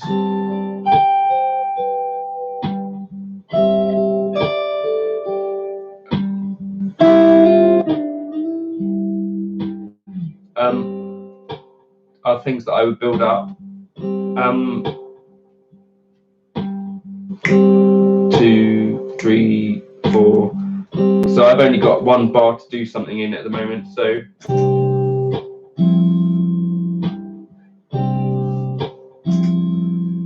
I've chosen, before the chords, I've chosen what my pulse is going to be. Now I've added in some chords. Does that make sense? So I've got in a C now and I've got an F. So I'm in the key of C because I've already made that decision now. So then I'll pick some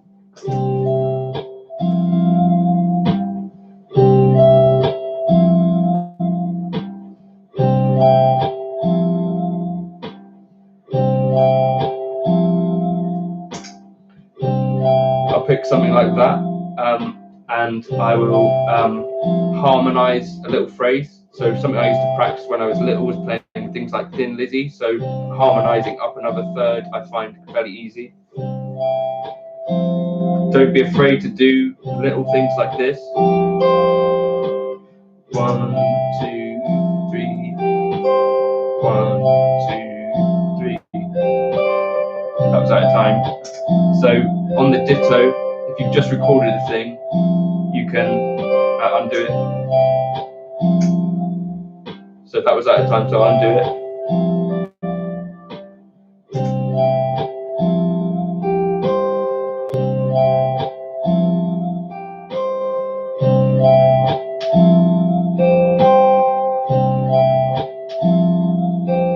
Don't know where that click's come from. I'm going to undo that because it introduced a click.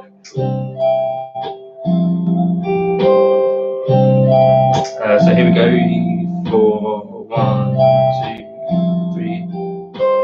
1, 2, 3. 2, 3. Lee, so the answer to that, I guess probably a lot of the time I will be using the Reaper workflow,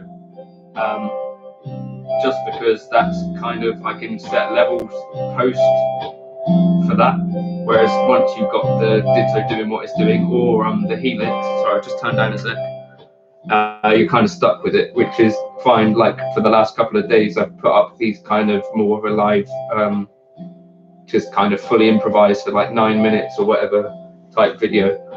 So for that, you just are stuck with whatever you end up with, basically, aren't you? Whereas the Reaper way, if I come to the end of a loop thing, sometimes you'll find, right, you kind of like lose some concentration and you end up playing something stupid at the end of it. Like, for instance, I might go like that and it completely throws off the entire loop.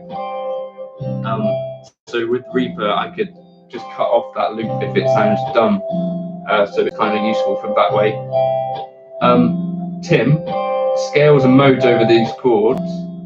These chords are very much in the C major. So the only thing that I could play over it that would sound half decent would be C major, I think.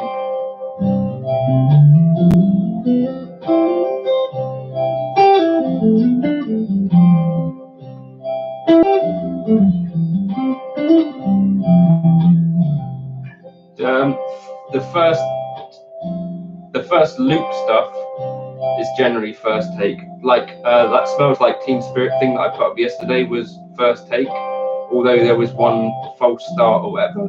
I don't know if you saw the Coldplay thing that I put up earlier. I think that was, again, I had a false start. What else? Sometimes if I'm having a good day, the solo will be first take. That happens more often than it used to now. And like I tried to explain in some of my videos, I've kind of tried to just get more okay with the idea that whatever happens during the thing is whatever happens. So I won't put out something that I think actually just makes no musical sense and that I think makes me sound like an awful guitarist, but I also don't overly think it too much at this stage anyway, if that makes sense. Cheers, Tim. Stay safe. And with that as well, I can now kind of feel more comfortable sitting in front of a webcam and just noodling around like this, because I guess this is roughly how I sound most of the time anyway, even though it's not perfect, but it's kind of how I play guitar. So who was asking about loops? Chris. So normally what I would then do, if I've got this loop going, if I'm in this mode and not the Reaper mode, sorry, if I'm in the Reaper mode, I'm recording this stuff as I go, and then I'll stop once I've got what feels like enough tracks that would happen that I could make a loop out of it. And then I'll chop those together, or sometimes I just play a solo over what I've just played before chopping it, because I know what it's going to sound like. But there's other interesting-ish things you can do. So I don't know if you watched the Smells Like Teen Spirit one, that might be vaguely interesting to you. But I kind of like to try and change up things occasionally. So if you have your loop going, I would do whatever for a bit. So I'd solo over it for a while.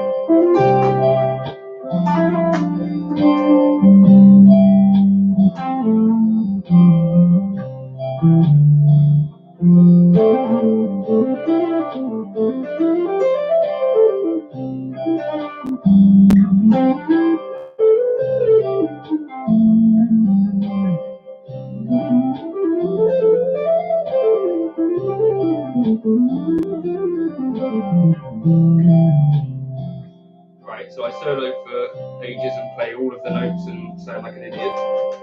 Then what I might do as I come to the end, one of the cool things about a loop sometimes is if you do a thing enough times, it can kind of override. So I'm going to try and do this.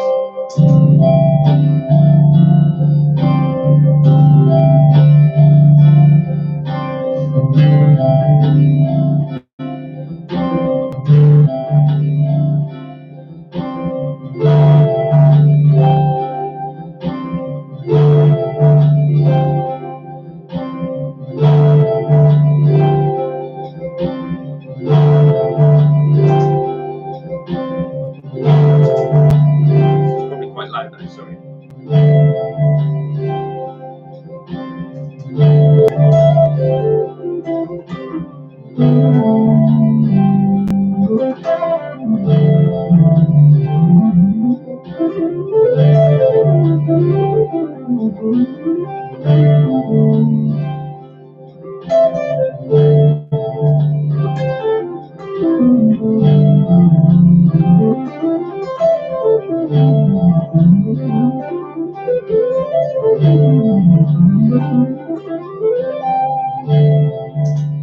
So basically, I don't know if you heard what I was doing there, but because I'm in C, I kind of aggressively played over it, a D minor type thing, and that eventually, if you build up enough layers,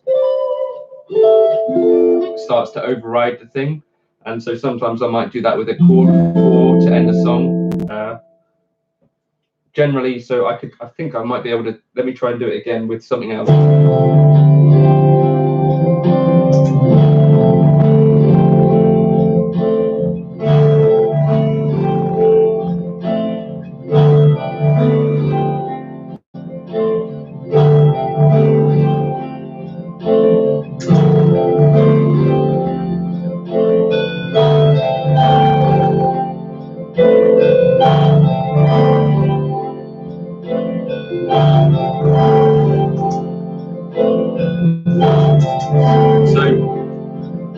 Yeah, sorry, Lee.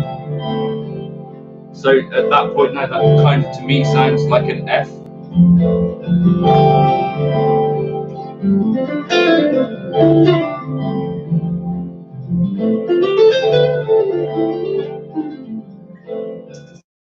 But so yeah, that's a couple of the tricks that I might use if I'm, because I do some of this looping stuff live, and like you've seen, I do it on the channel as well occasionally. Those are a few things that I like to do. So you might be playing a tune. Let me just do it with another thing. Right, what we're going to do.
So right.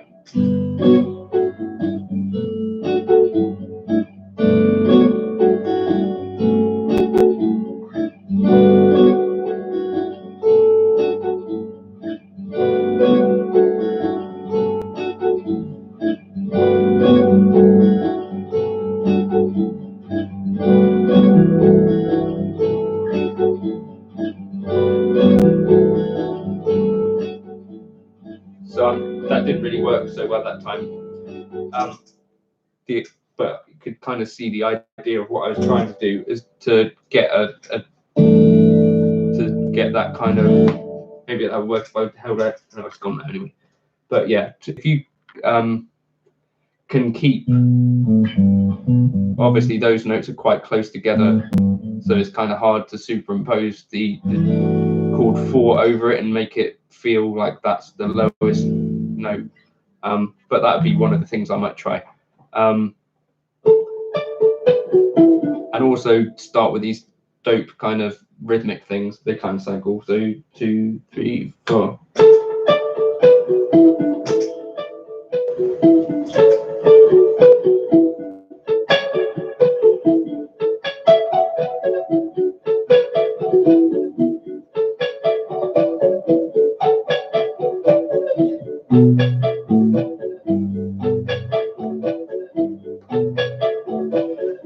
That sort of stuff can kind of work quite nicely.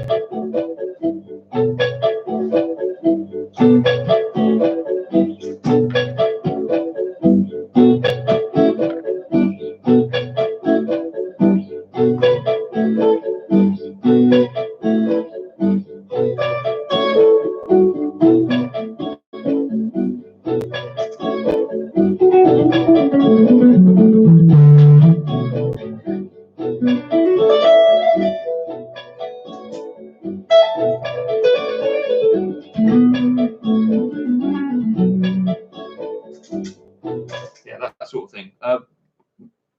M7 sharp 5. Kevin, can you write that out in like terms that, do you mean -7 sharp 5? Or yeah, I don't think I ever really strum chords for that sort of stuff. I don't know if you saw this Tom Misch thing. He did this kind of thing. Hold on, Kevin, if you want to answer that question, I'll come to it in a sec. If you tell me what you mean by M7 sharp 5, I'll try. So 2, 3, 4.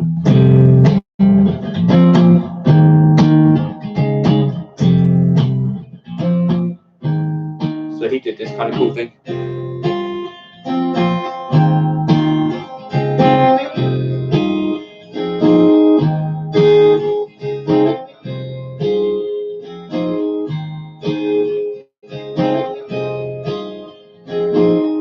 Then this is a thing that's kind of works.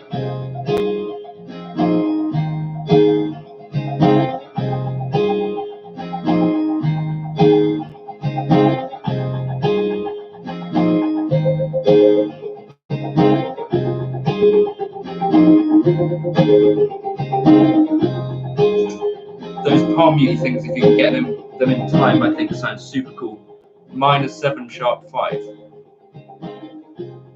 So did he mean like flat 6? Was that what he said about it?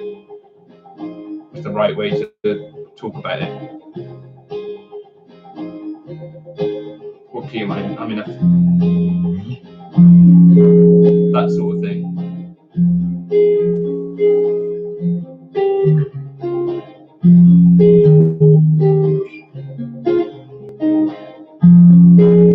That. Would that be -7 sharp 5?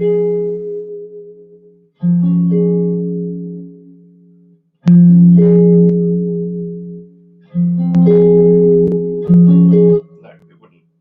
-7 sharp 5. So minor.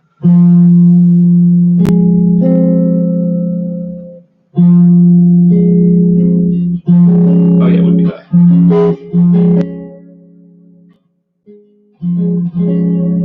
Cool. Yeah, I haven't seen that video, but is it that kind of chord?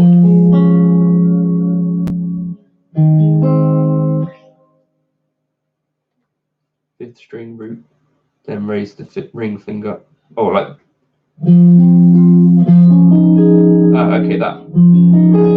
So what I call, yeah.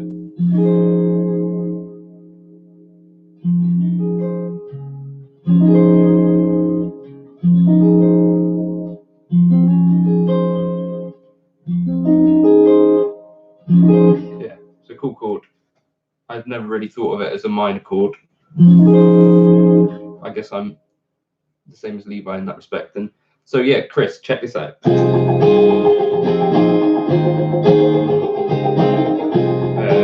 try that chord.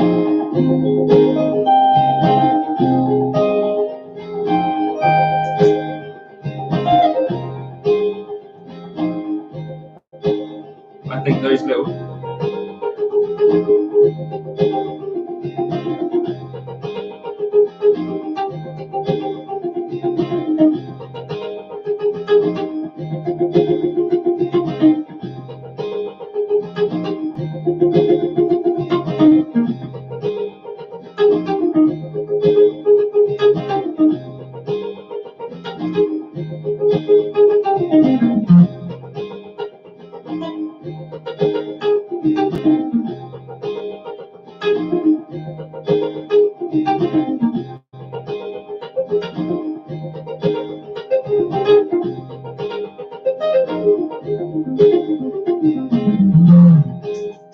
those kind of things I think work really well for building up on loops, and are kind of a good way to tell if you're playing in time.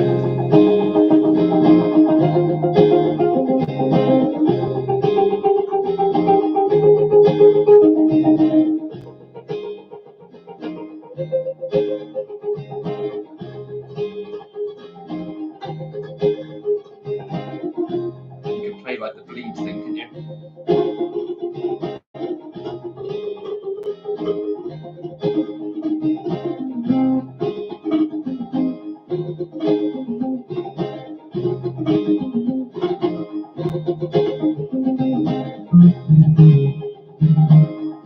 Quite fun.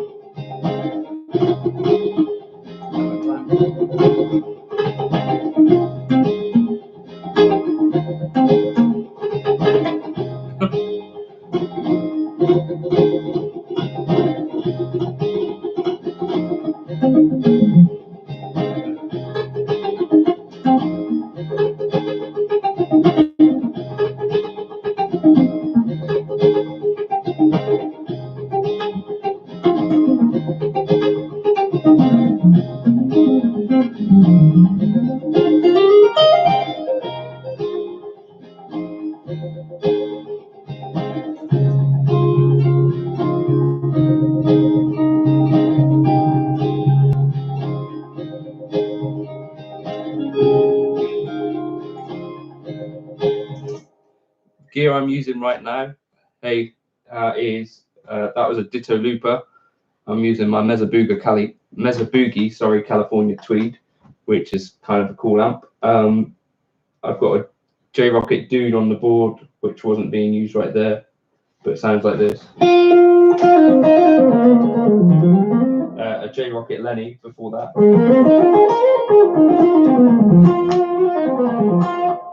And I'm using a Boss MS3 to switch it all, and an EHX Freeze, which is one of my favorite pedals, which is doing that.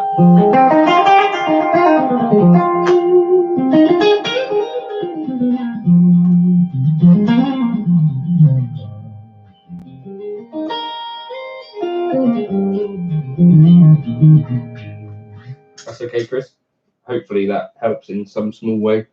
Those are kind of my ideas that I have about looping. One other thing I suggest trying is this. So we'll stay in C major, why not? And I'll just explain what I did there again. So you play the note that you want, and then tap the ditto in whatever time you want it after you play the note. So 1, 2, 3, 4. And you hear this, which has got a kind of a different sound to a normal guitar. I really like that thing.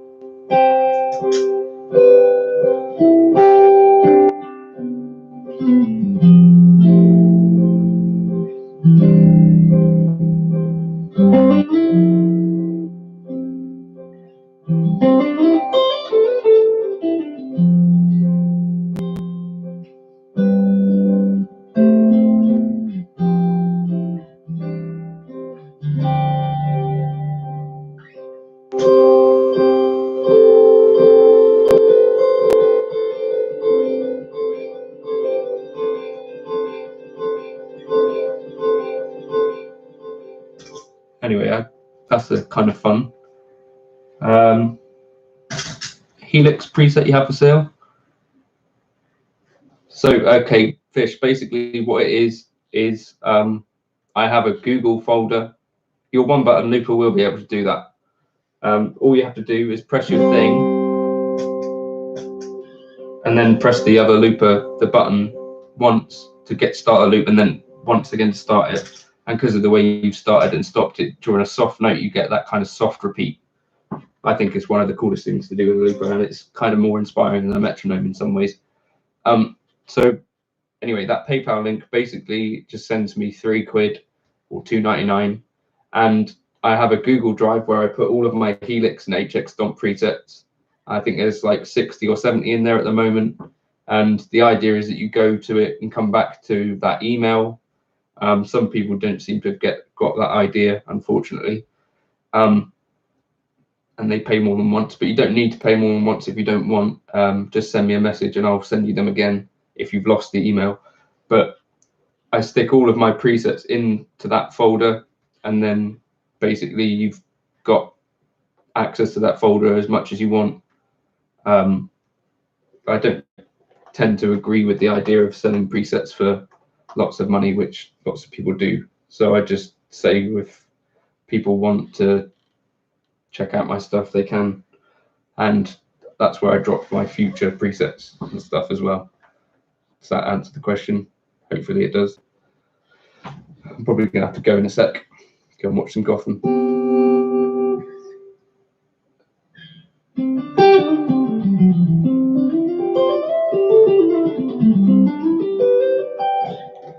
Yeah, in that folder there's a free own hammer IR that I use for a lot of my stuff. A lot of my presets I have a dual cab thing going on, because with the HX Stomp you generally can't run 2 amps and 2 cabs because of the DSP limits. So in the middle of my preset you'll see it's got this, I generally have a stock cab, and then underneath it I have the IR that I use for most things, and it mixes those together. That's kind of the key to, I guess, most of my Helix and HX Stomp sounds. I think it sounds pretty good. Favorite legato exercise? I went over it a little bit earlier in the live stream if you want to check back on it. But if I was in C, 3-note per string stuff, but play it in even 4, so like 1,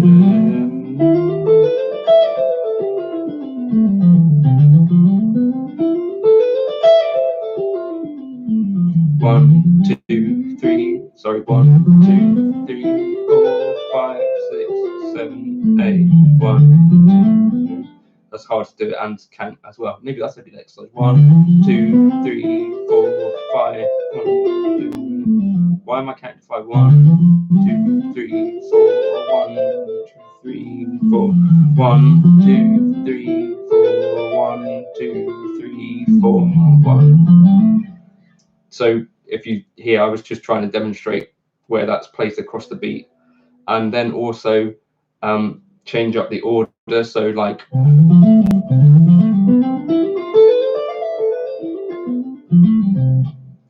that's another one. And then the other thing I like to do to make things even is 3 notes on the first string and then 5 on the second.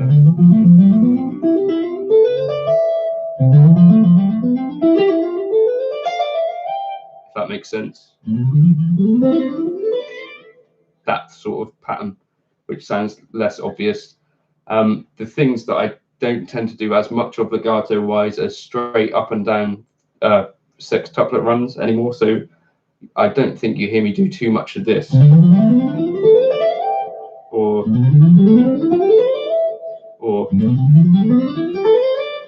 although that was how I started learning the 3-note per string scales. So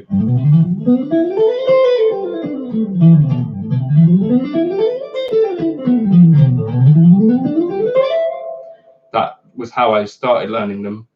But then I think I watched some Alan Holdsworth stuff, and he says about kind of changing up the order so that you get less obvious and less predictable sounding lines.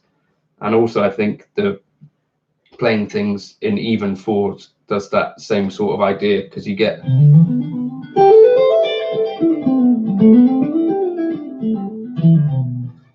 other kind of things going on. Right, so I think I'm going to have to go. Thank you everyone for checking in. I'll probably do this again tomorrow night, similar sort of time, if people are up for it. If you could do the liking and subscribing stuff, that helps. And maybe if you could share my channel with a friend or something like that, that'd be super helpful in terms of trying to get more people to see my stuff. I guess that's the goal with this. And Jurian Kupashek, I'm going to guess that you're from South Africa. Jurian Kupashek. All right, Lee, you have fun with the family. Thanks for stopping by. If you've got any further ideas, Lee, for stuff to do, I'm making notes of your suggestions, by the way. They don't go by the wayside. I'm slowly getting there. Justin, hopefully you sent me an email. I don't have my phone in here, but thank you for the suggestions. Also, I'm trying to do some like poppy songs each day that might get a few people to see my channel that wouldn't have otherwise. So if you've got suggestions for songs that you think I might be able to play that will sound half decent, I'm open to hearing those as well. And yeah, so if you drop by on my channel somewhere and leave some comments somewhere, that'd be super cool. That's okay, Chris K. Holdsworth lead tone preset. I've done one already. Check that out. There's 4 of them in my folder: hold lead 2, hold lead 3. And if you like that sort of tone, you'll also dig the Eric Johnson lead tones. So check those out. They're there already. I'm ahead of your game, ahead of the game on that one, because those are my 2 kind of favorite players. I don't know how close they are sound wise, but they are things that feel quite nice under the fingers, I think. So if you check that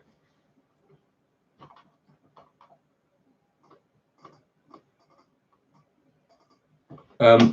How to maintain time feel mid improvisation. So the thing you want to work on is trying to keep things even. That's even harder when you do it slower actually than fast. So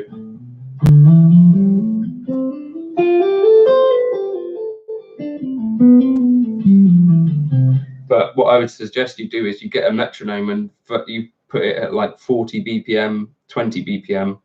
I'll do a video on this actually about how I've worked on it. There are other people that have done this sort of stuff. There's a good video by Gilad Hexelman on this. But I'll do a video on time feel, or how I've worked on it, how I continue to work on it, because it was something that the more I watched my playing, the more I disliked about my timing. So it's something I work on a lot. It's by no means perfect or anything, but I can show you how I'm working on it as well. I'll do that tomorrow probably. There's a video going up on modes tomorrow, which will be out of focus, but I think the content in it is useful enough that it'll be worth watching, hopefully. And I'm just about to upload a video of me playing. What was I playing? I can't remember what I was playing, but you'll see it if you want. Thank you for stopping by, and I'll be around tomorrow evening probably if people are up for hanging out for a bit. If not, that's fine too. I'll just play around some guitar. Thank you for watching and joining me. And Ujwal Gupta. If you check out my channel tomorrow, I should have done something on time feel, and hopefully that will be useful for you and answer some questions. Thanks everyone, and see you soon.